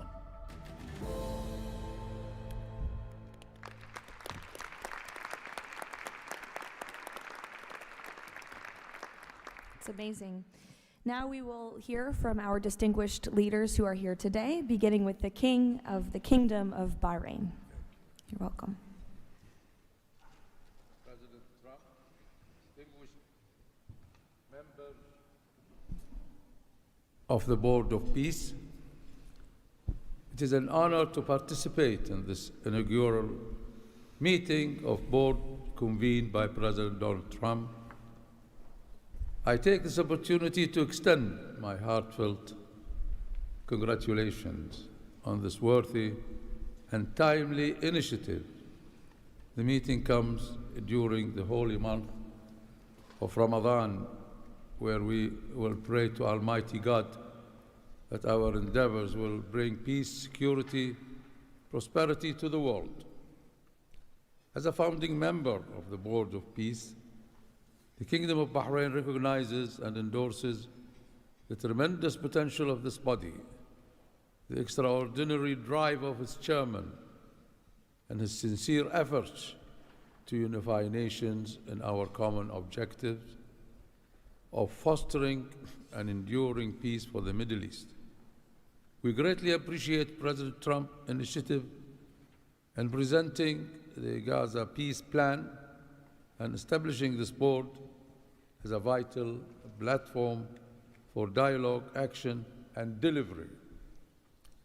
As we embark on this historic journey together, we urge all peace-loving nations, organizations, and groups to actively engage in the successful implementation of the second phase of the Gaza peace plan. This includes ensuring a lasting ceasefire in Gaza, facilitating its reconstruction, and providing hope and new opportunities for the people of Palestine and Israel. This inaugural meeting of the Board of Peace marks an extraordinary and pivotal chance to envision a new future to Gaza, one that emerges from the ruins of conflict to building a landscape of security, aspiration, hope, and opportunity for its people. And reaffirming our commitment to this vision, the Kingdom of Bahrain has contributed the funds towards the operations and administration of the Board of Peace, and today we announce our readiness to provide the necessary infrastructure and skills to establish an effective government digital services platform for Gaza. Our decision to join the Abraham Accord and enter into the CCBA agreement with the United States reflects our commitment to advancing peace and stability in the Middle East. The United States' historic and ongoing presence in our region has served as a positive force for stability, and we remain dedicated to strengthening our partnership. We look forward with optimism to working with the Board of Peace and all of our international partners who share our ambitions for a brighter future for all. Thank you, Mr. President.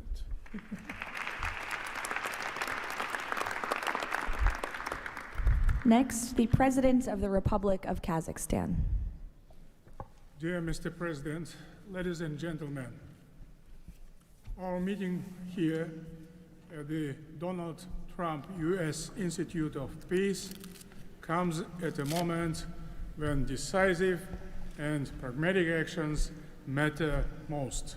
In fact, it's about making durable peace through practical, target-oriented measures, but not through endless conferences with wishful resolutions.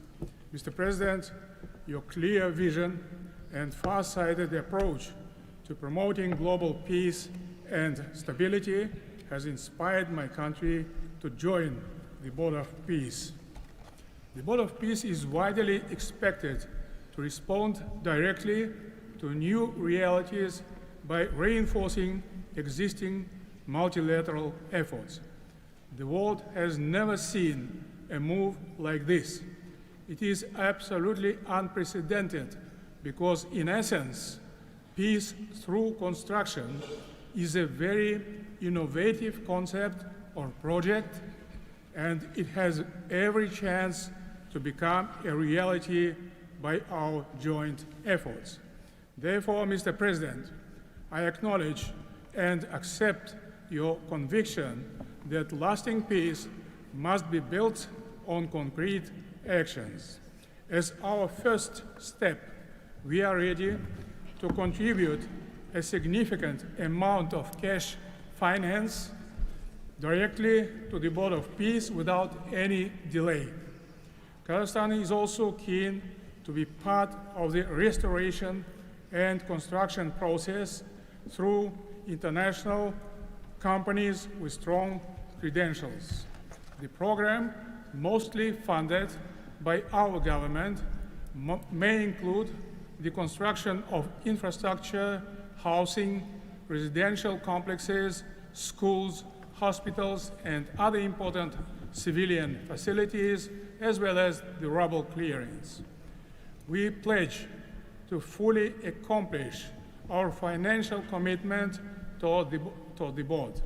As one of the world's major producers of wheat, Kazakhstan is ready to provide humanitarian assistance to enhance food security in Gaza and beyond. Kazakhstan plans to provide 500 scholarships to Palestinian students to pursue academic programs in our universities over a 5-year period. We can share our internationally recognized e-government expertise and other digital solutions. Kazakhstan is willing to support the ISF by deploying military units, including medical units, and sending our observers to the Civil Military Coordination Center. Sustainable development in the Middle East requires new ways to promote peace, cooperation, and trust across the region. That's why Kazakhstan has joined the Abraham Accords. This crucial move is fully aligned with the noble mission of the Board of Peace. Both of them may constitute a solid basis for joint efforts to promote peace and security in the Middle East and to foster economic, humanitarian cooperation in the region and even beyond. Given the global nature of the board's agenda, Kazakhstan is committed to providing practical support, including through hosting meetings at different levels and scales. I also would like to propose to establish a special President Trump's Award of the Board of Peace to recognize his outstanding peace-building efforts and achievements. I am confident, Mr. President, that under your strong leadership, the Board of Peace will successfully deliver its great, noble mission. Thank you.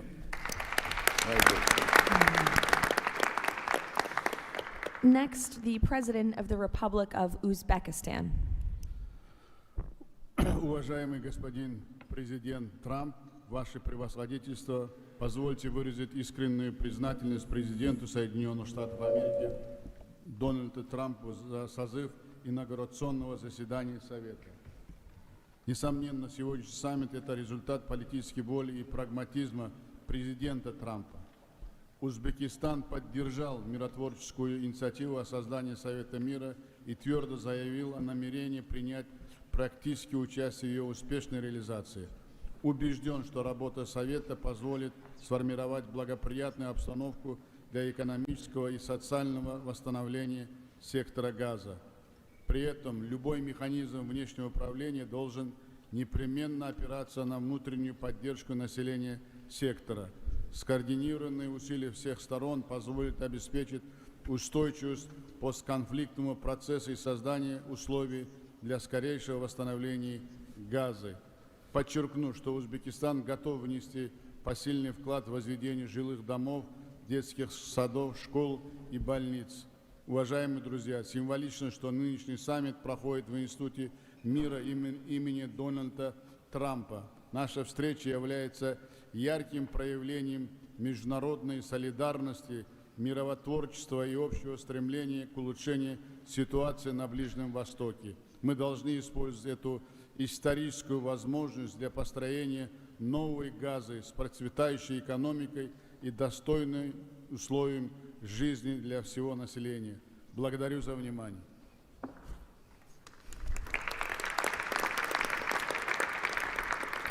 The President of the Republic of Indonesia.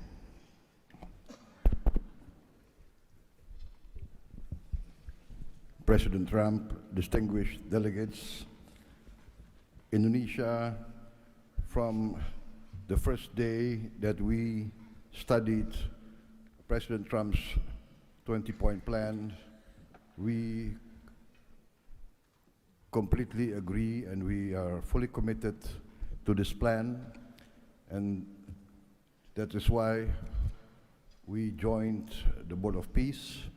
We are committed to its success. We know there will be a lot of obstacles, there will be a lot of difficulties, but we are very optimistic. With the leadership of President Trump, this vision of real peace will be achieved. There will be problems, but we will prevail. We will achieve our dream of peace in Palestine, peace, a lasting and peaceful solution for the Palestinian problem and in Gaza. The achievements of the ceasefire is real. We commend this, and therefore we reaffirm our commitment to contribute significant number of troops, up to 8,000 or more if necessary. We are prepared to contribute the troops to take part actively in the international stabilization force to make this peace work. Thank you very much.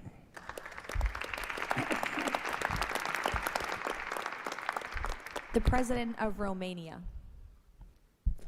First of all, President Trump, thank you for convening this very important meeting, and thank you for your involvement and leadership for the peace plan in Gaza, a peace plan that has been comprehensive and stable, and also for your efforts and results in other parts of the world.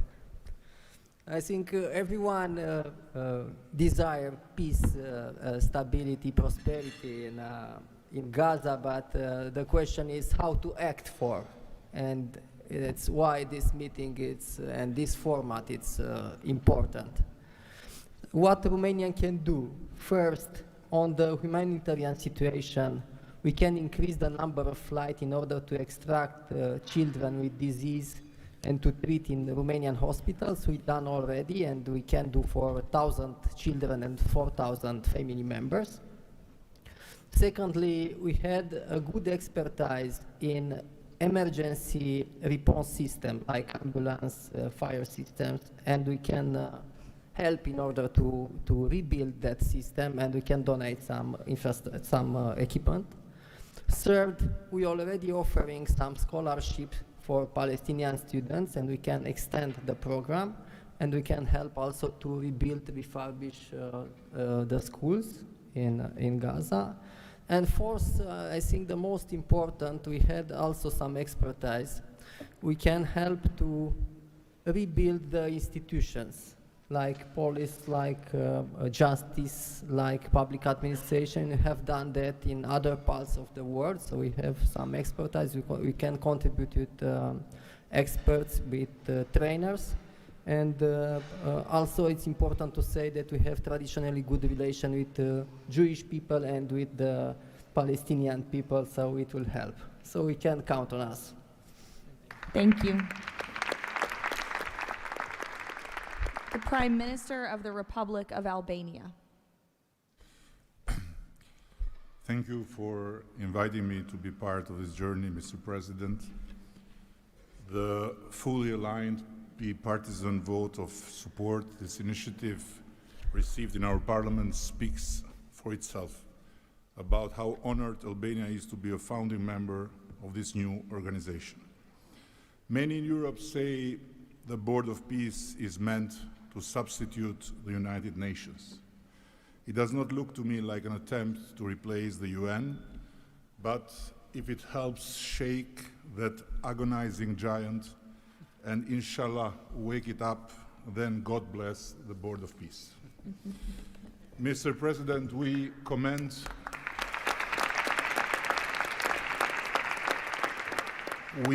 your decisive role in bringing a halt to the heartbreaking conflict in Gaza, and Albania has confirmed its participation in the stabilization force with our troops. At the same time, I propose that this board invite all countries to contribute directly by building a dedicated public facility for Palestinian children, and in doing so, the world would help the children of Gaza, who are the most innocent hostages of the lunacy of Hamas, to grow within the tangible presence of the largest chain of hands humanity has ever joined together. By not only putting the money, but bringing their own architects in this, so the world will transform an wound of history into an oasis of hope, where compassion takes concrete form and the future is shaped around those who deserve it most, the next generations of Palestinians. Albania would be privileged to stand in that chain. Allow me very briefly to draw your attention to another open conflict closer to home, where President Trump's leadership during his first term brought Kosovo and Serbia closer than ever to a final peace agreement. The president of Kosovo was then brutally prevented from traveling to the White House to sign that agreement in the presence of President Trump. And this was the doing of the very same Sicario prosecutor that went after President Trump himself, and for that became worldwide famous. Today, the Kosovo president have now spent 6 years in pretrial detention before a special court in The Hague, sponsored by several democratic states, some of them present here, that should be shamed of that type of international justice. Just last week, Mr. President, another prosecutor, funded by this great country and its taxpayers, requested 45 years of imprisonment for him, a request that sent shockwave of humiliation through an entire peace-seeking nation. At this moment, only a few months stand between a man who rose from resistance to ethnic cleansing to become a peacemaker and the potentially devastating outcome in a court that has so far failed at every step to uphold the standards of democratic justice. For the sake of God, Mr. President, let's do something before, as you say, very bad things might happen again. And again, thank you so much for including Albania in this noble initiative by bringing close friends of Israel and of the Arab countries. We very much hope to be an added value in your amazing vision.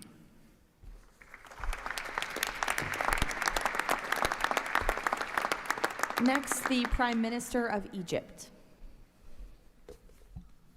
Your Excellency President Donald Trump, distinguished participants, I thank President Trump for convening this meeting. His Excellency's direct involvement and commitment to promoting peace in the region has been instrumental in achieving an end to the conflict in Gaza, which was previously considered unattainable. Egypt supports President Trump's vision to usher in a new era of peace and coexistence among the people of the region, in which the Palestinian people enjoy the rights to self-determination and statehood, in accordance to relevant international resolutions. Egypt also appreciates President Trump's firm position on rejecting the annexation of the West Bank. Egypt supports the mandate of the Board of Peace as a principal framework for governing the transitional period in Gaza. It is necessary to fully empower the National Committee for the administration of Gaza to function effectively from within and throughout the Strip. Also, preserving the institutional and geographical link between the West Bank and Gaza is vital for the Palestinian Authority to eventually resume its role in Gaza. Within the framework of Egypt's support to President Trump's plan, Egypt will continue its effort to train Palestinian police personnel to maintain security within the Strip. Egypt values President Trump's position rejecting the deportation of the Palestinian people from Gaza as reflected in the 20 points plan, and stresses the importance of initiating early recovery projects in the whole of the Strip in a manner that preserves its geographic unity. Let us consider today's meeting as an initial step in advancing these objectives. Again, thank you, Your Excellency President Trump. Thank you. The Prime Minister of the State of Qatar. Thank you. Mr. President, distinguished members of the Board of Peace, thank you for convening this meeting under the banner of peace. Qatar reaffirms its commitment to the Board of Peace as it was committed to the very first day of the mediation efforts. From that day until the end, when we have witnessed in that historical moment in Sharm el-Sheikh the signing of this agreement together with our partners. For decades, this conflict has burdened our region and the world, and our responsibility remains to achieve a just and lasting resolution. The board, under the President Trump leadership, will advance the full implementation of the 20 points plan without delay, ensuring fairness and justice for both Palestinians and Israelis. In this spirit, Qatar pledges $1 billion in support to the board mission aimed at reaching a final resolution that fulfills Palestinian aspiration for the statehood and recognition, and the Israeli aspiration for security and integration. We will also continue our humanitarian coordination together with our UN partners and the Board of Peace. Thank you very much. Thank you. The Deputy Prime Minister and Foreign Minister of the UAE. Mr. President, thank you for gathering us today. I really hope that the beginning of Ramadan will give us all guidance towards peace, coexistence, and living in prosperity with each other. Mr. President, just over 5 years ago, you with your friend, my president, Sheikh Mohammed, and the Prime Minister of Israel launched the Abrahamic Accords. And since then, we've managed not only to work with you, with Israel, towards a better future for the region, but even when October 7th took place, the UAE managed to work with Israel in providing, since the war started, almost $3 billion of assistance to the Palestinian people in Gaza. Today, Mr. President, the UAE announces a further $1.2 billion for supporting Gaza through the Board of Peace, which I'm delighted that I've been working with so many friends like Steve and Jared, Secretary Rubio, who's been so inspiring in so many other ways, on so many other fronts, and looking forward working with him for in the future. And Mr. President, if it wasn't for your support, I think this board would not have been gathered. We would not have had the meeting in New York to end this war, when you gathered 8 leaders of the region to end this war. So, Mr. President, during Ramadan, we pray for your success. Thank you. Thank you. The Minister of Foreign Affairs of the Kingdom of Morocco. Thank you. Mr. President, His Majesty King Mohammed VI welcomes and supports your vision and leadership to foster peace and prosperity around the world, and in particular in the Middle East. Thanks to your peace plan for Gaza, a ceasefire was achieved, a tragic war was ended, lives were saved, and a pragmatic and forward-looking approach to rebuild Gaza was crafted. Today, as a committed founding member of the Board of Peace and upon instructions of His Majesty King Mohammed VI, Morocco is pledging the following in honor of the President Trump's visionary peacemaking. 1, Morocco has already made the first ever financial contribution to the Board of Peace. 2, Morocco is ready to deploy police officers and train policemen from Gaza. 3, Morocco will deploy a high-ranking military officers to ISF Joint Military Command. 4, Morocco will deploy a military field hospital. 5, Morocco is ready to lead a de-radicalization program to fight hate speech and promote tolerance and coexistence. To conclude, allow me, Mr. President, to briefly highlight 4 elements. The conditions set in phase 2 of the your 20-point plan should be met for the success of our action. Preserving stability in the West Bank is crucial. The Palestinian ownership is important through legitimate institutions. Lastly, you are, Mr. President, the only leader able to bring peace to the Middle East. We hope that the stabilization of Gaza will help launching a global and genuine peace process based on the two-state solution. Thank you. Thank you. The Minister of Foreign Affairs of the Republic of Turkey. Mr. President, distinguished participants, after 2 years of immense suffering, ceasefire in Gaza has been achieved thanks to President Trump's personal engagement and our collective efforts. Yet the humanitarian situation remains fragile, and ceasefire violations continue to occur. A prompt, coordinated, and effective response is therefore essential. President Erdogan remains fully committed to Gaza's security, stabilization, and recovery. Turkey has already been providing immense amount of humanitarian assistance to Gaza. We can also contribute meaningfully to the rehabilitation of health and education sectors, as well as the training of the police force.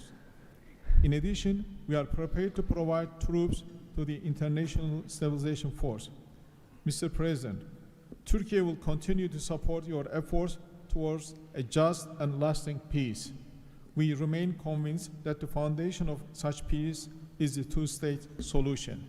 Let us work towards that objective for the benefit of all peoples of the region. Thank you. The Minister of Foreign Affairs of the State of Kuwait. I'll be delivering my statement in Arabic. فخامة الرئيس دونالد ترامب رئيس الولايات المتحدة الأمريكية صديقة رئيس مجلس السلام أصحاب الجلالة والفخامة والسمو والمعالي الحضور الكريم السلام عليكم ورحمة الله وبركاته. أود أنقل لكم تحيات حضرة صاحب السمو الشيخ مشعل أحمد الجابر الصباح حفظه الله ورعاه أمير دولة الكويت، وتمنيات سموه بالتوفيق والنجاح لأعمال هذا المجلس.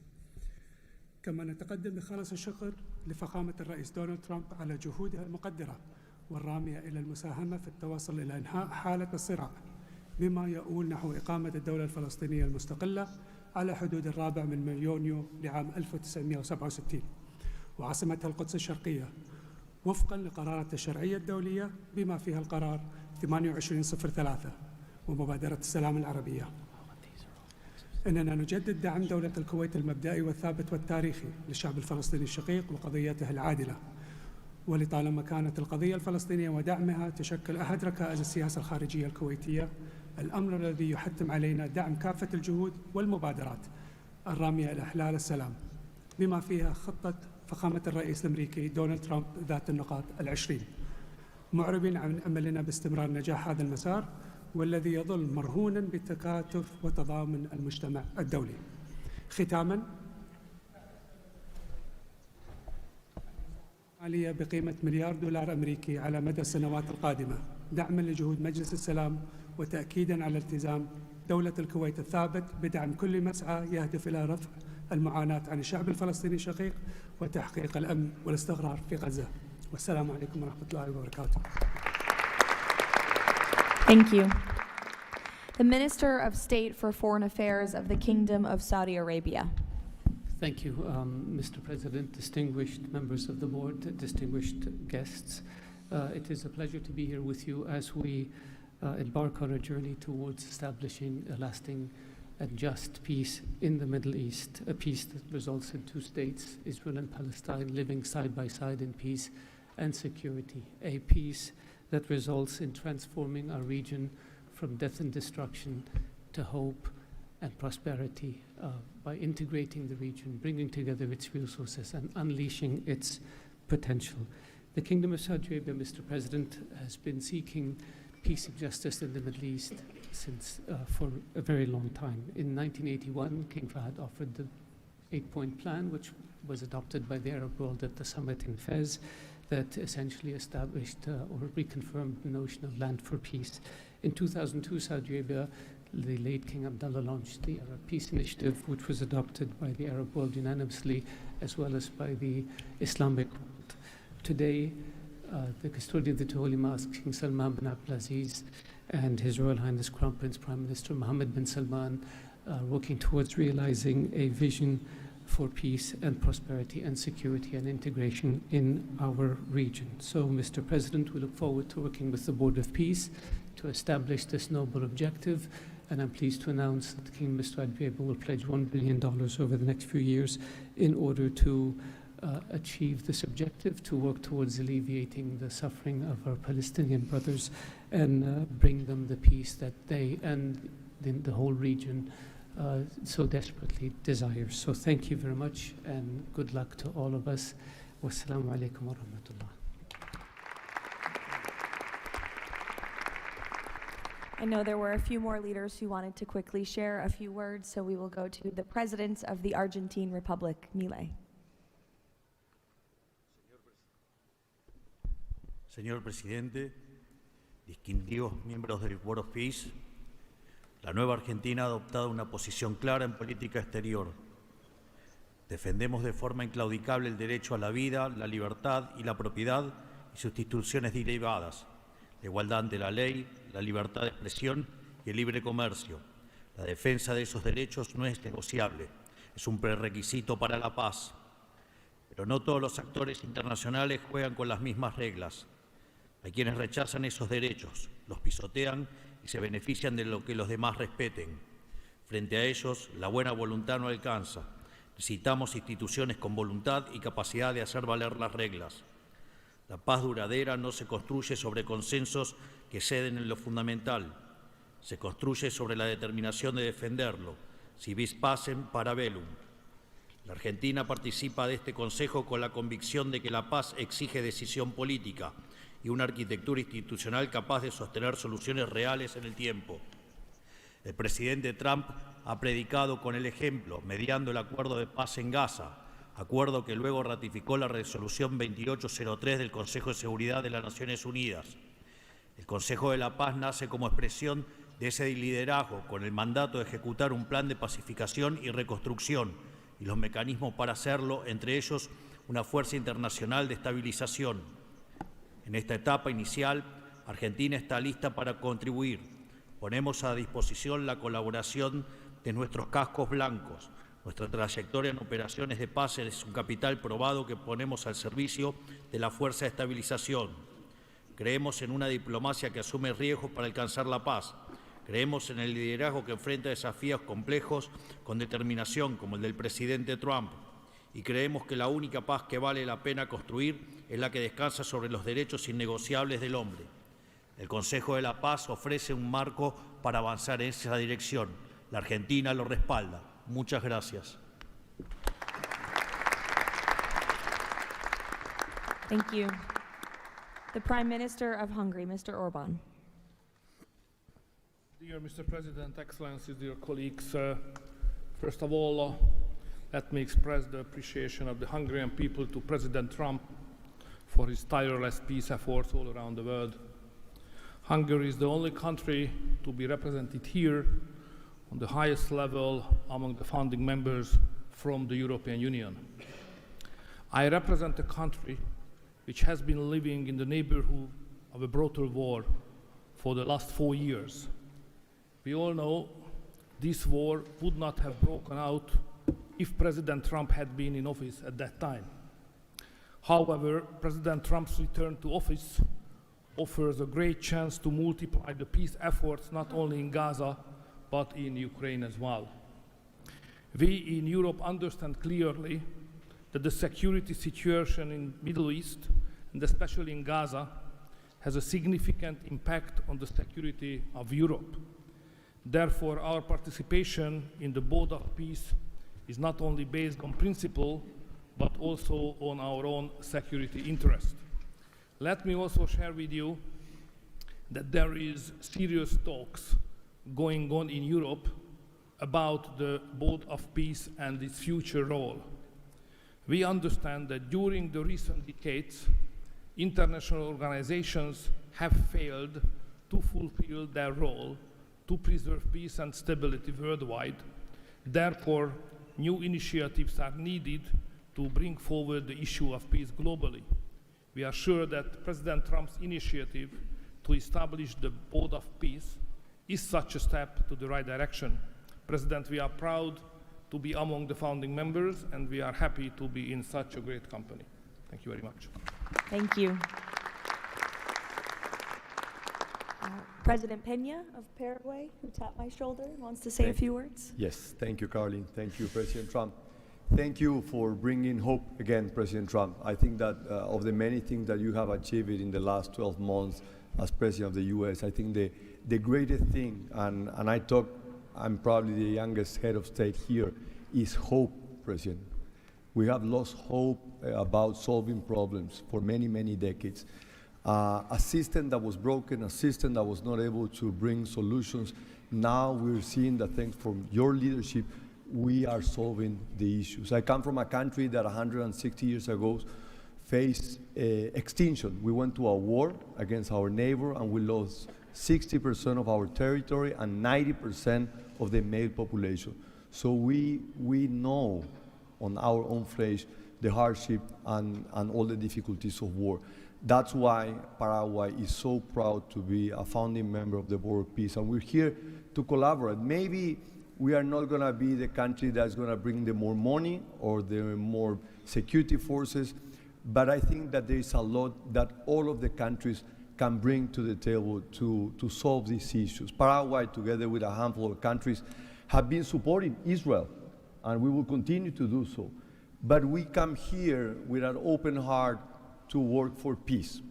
And today is Gaza, tomorrow will be another conflict area in the world, but we need to solve each of all these conflicts, and I really appreciate the leadership that you have taken, President. Paraguay stands ready to collaborate next to you. We're going to continue to support the U.S. initiative. Probably the only day that we're not going to be able to support the USA is going to be on June 12th, because Paraguay is going to be facing the U.S. in the World Cup. Thank you very much. Thank you.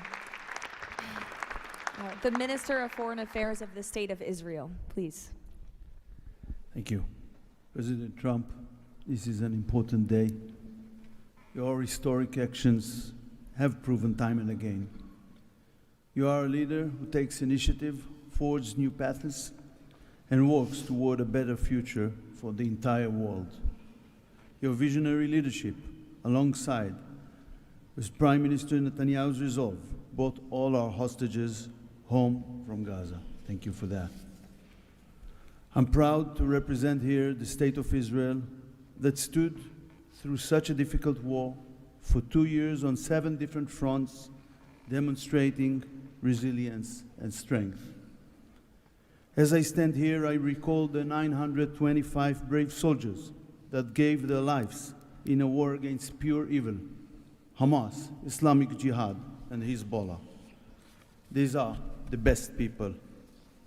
To them, we owe our existence and all our achievements. They will not be forgotten. I think of them and their families who paid the heaviest price. Since Hamas violently took over Gaza in 2007, it built the largest terror state in the world with huge terror infrastructure above and below ground. October 7 was the peak of Hamas' ongoing terror campaign through decades. Hamas raped and murdered women, killed children in front of their parents and parents in front of their children, burned whole families alive. That terrible day will not be forgotten, and we must act to ensure it never repeats itself. Distinguished leaders, all previous plans for Gaza failed because they never addressed the core issues: terror, hate, incitement, and indoctrination. At the heart of President Trump's comprehensive plan are the disarmament of Hamas and Islamic Jihad, demilitarization of Gaza Strip, and de-radicalization of Palestinian society there. It's the first plan to address the root of the problem. We support it and are working and will work toward its success. As Mr. Mladenov emphasized, Hamas must be disarmed. That includes all its weapons, its terror infrastructure, underground tunnel network, and weapons production facilities must all be dismantled. As the plan emphasized, there must be a fundamental de-radicalization process. The infrastructure that indoctrinates Palestinian children to hate and kill Jews in educational and religious institutes should no longer exist. All those are important not only for the Israelis. Gazans have lived under a terror regime for decades. The people of Gaza must be liberated from these terrorists. I want to make this opportunity to wish Muslims around the world Ramadan Kareem. Distinguished leaders, President Trump's visionary leadership creates, for the first time, an opportunity for a better future. On behalf of Israel, I say thank you, Mr. Trump. Thank you for your leadership. Thank you. Lastly, the Prime Minister of Pakistan.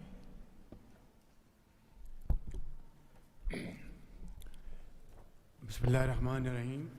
Your Excellency, President Donald J. Trump, members of the Board of Peace, distinguished guests, ladies and gentlemen, Assalamu alaikum and a very good morning. It's a great honor, Mr. President, to attend this inaugural Board of Peace meeting in this holy month of Ramadan, and may God reward you and make you successful in your efforts to bring lasting peace in Gaza. Mr. President, we deeply appreciate your unique initiative and your dynamic leadership in advancing peaceful solutions to conflicts across the globe. Your bold diplomacy has surely brought calm to many international serious hotspots. Your timely and very effective intervention to achieve ceasefire between India and Pakistan potentially averted loss of tens of millions of people. You have truly proved to be a man of peace. And let me say, Mr. President, you are truly savior of South Asia. The people of Palestine have long endured illegal occupation and immense suffering. And to achieve long-lasting peace, it is very important that ceasefire violation must end to preserve lives and advance reconstruction efforts. The people of Palestine must exercise full control of their land and their future in line with UN Security Council resolutions. Mr. President, we must work together towards a credible pathway to Palestinian self-determination through the establishment of an independent, sovereign, and contiguous state of Palestine in line with the relevant resolutions. Mr. President, we hope that under your visionary and dynamic leadership, we will ensure a just and lasting resolution to the issue of Palestine. And today is a day which will mark a place in the annals of history that through your efforts, through your untiring support and great efforts, long-lasting peace in Gaza will be achieved, will be your legacy for all time to come. Thank you.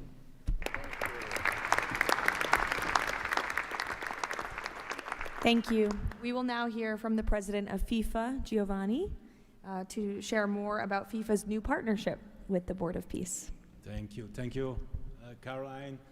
Dear President, distinguished leaders, dear friends, I just have 3 quick points I want to mention now. Football, that's the first point, football, or soccer as it is called, here is the world's universal language. It is spoken by 6 billion people, 6 billion fans who have the same feelings. It's about hope, it's about joy, it's about happiness, it's about coming together, and it's about uniting the world.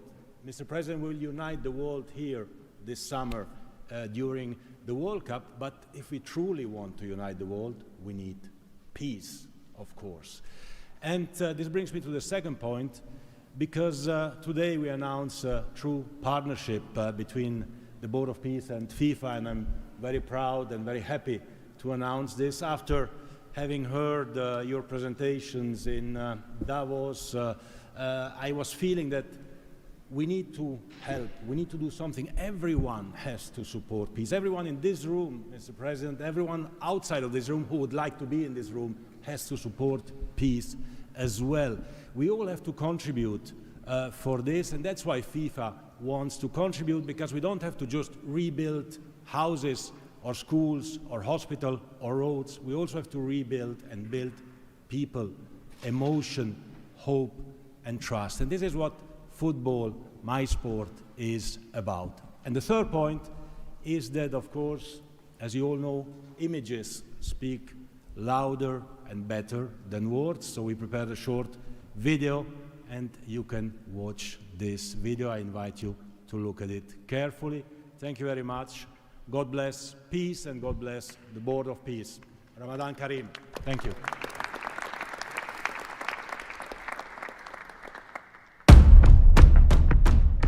In a world where conflict has silenced playgrounds and broken routines, there is one language that still unites hearts: football.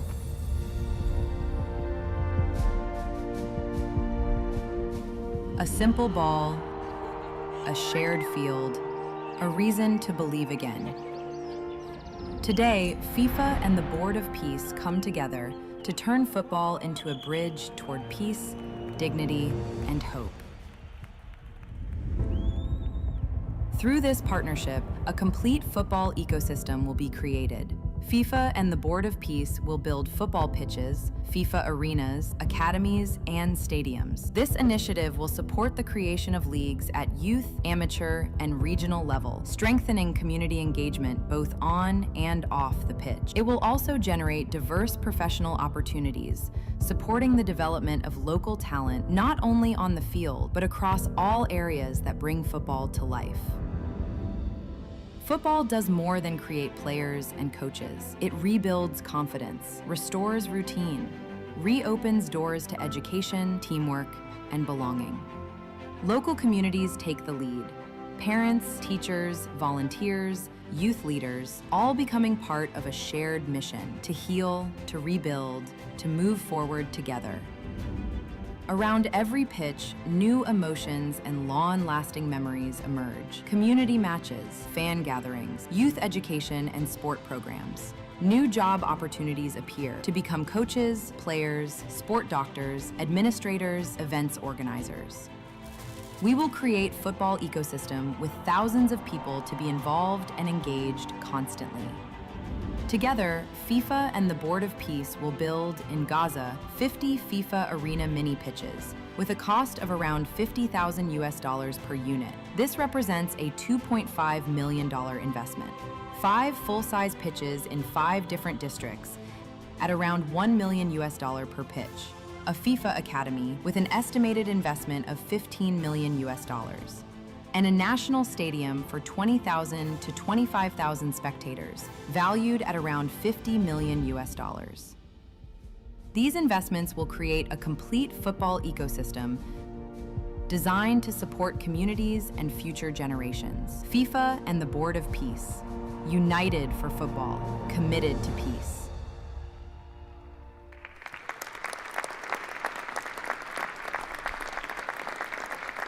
Thank you, Gianni. That's wonderful.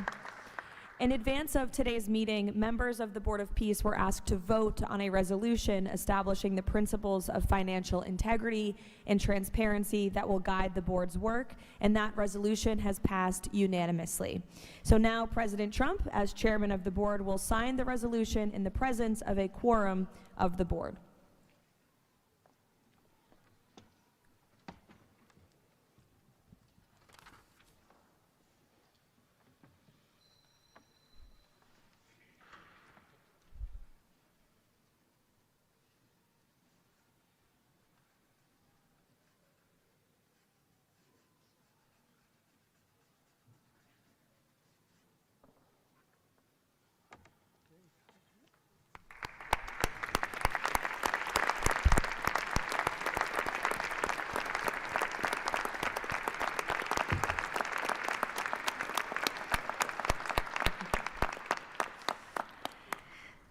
Now, while this is not a fundraiser, the Board of Peace has already inspired remarkable support from so many on this stage.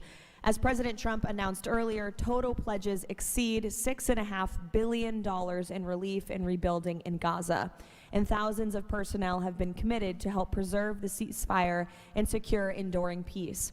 I would like to ask the heads of the following delegations to join President Trump on stage as he signs the fundraising pledges: Albania, Azerbaijan, Bahrain, Egypt, Indonesia, Jordan, Kazakhstan, Kosovo, Kuwait, Morocco, Qatar, Saudi Arabia, the UAE, and Uzbekistan. Please join the President as he signs the fundraising pledges.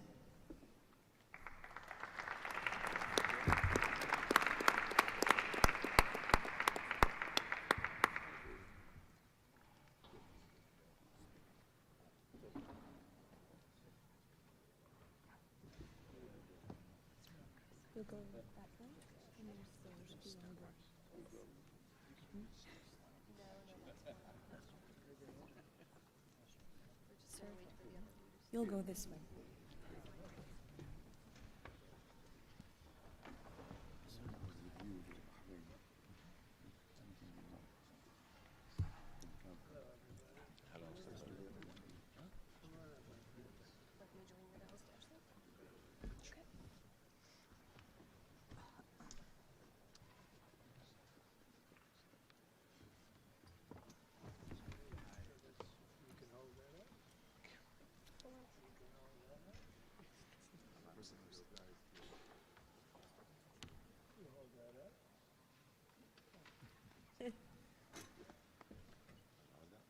Sure.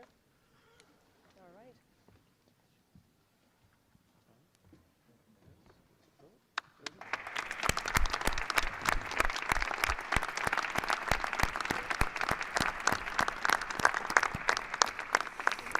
Congratulations. Now, President Trump, if you would like to say a few words to conclude, and then you have the honor of gaveling out the first ever Board of Peace meeting. Well, thank you very much, Caroline. And I will say that this has been, I think, will maybe be one of, if not the most important day of our careers. And we've had some pretty good careers up here, but this is something very special. And we're going to straighten out Gaza. We're going to make Gaza very successful and safe. And we're also going to maybe take it a step further where we see hot spots around the world. We can probably do that very easily.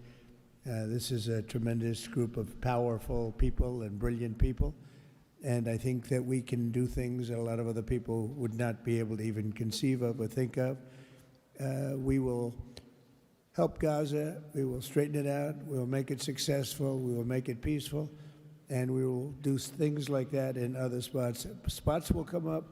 Things will happen that nobody's even thinking about now and not even conceivable.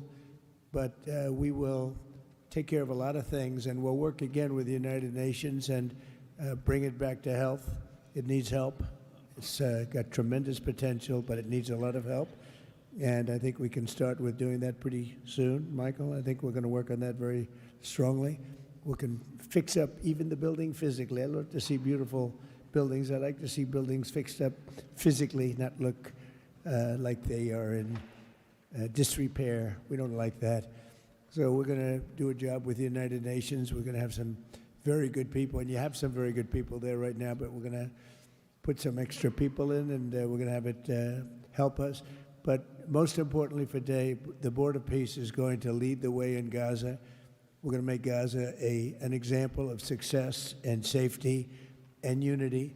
And it's an honor that you're here. And I want to thank the media for being so respectful. You're really amazing. It's given the Board of Peace the respect it deserves. These are the most powerful people in the world. They're the richest people in the world through their countries. And they have made a tremendous commitment. And the United States, likewise, has made a tremendous commitment. Thank you to everybody for your involvement. And we look forward to working with you over the years for many, many reasons, many very, very good humanitarian reasons. Thank you all. Thank you very much. Thank you. Thank you, Mr. President. Thank you. Thank you, everybody. Ready? Thank you. We'll take it with us. Thank you, everybody.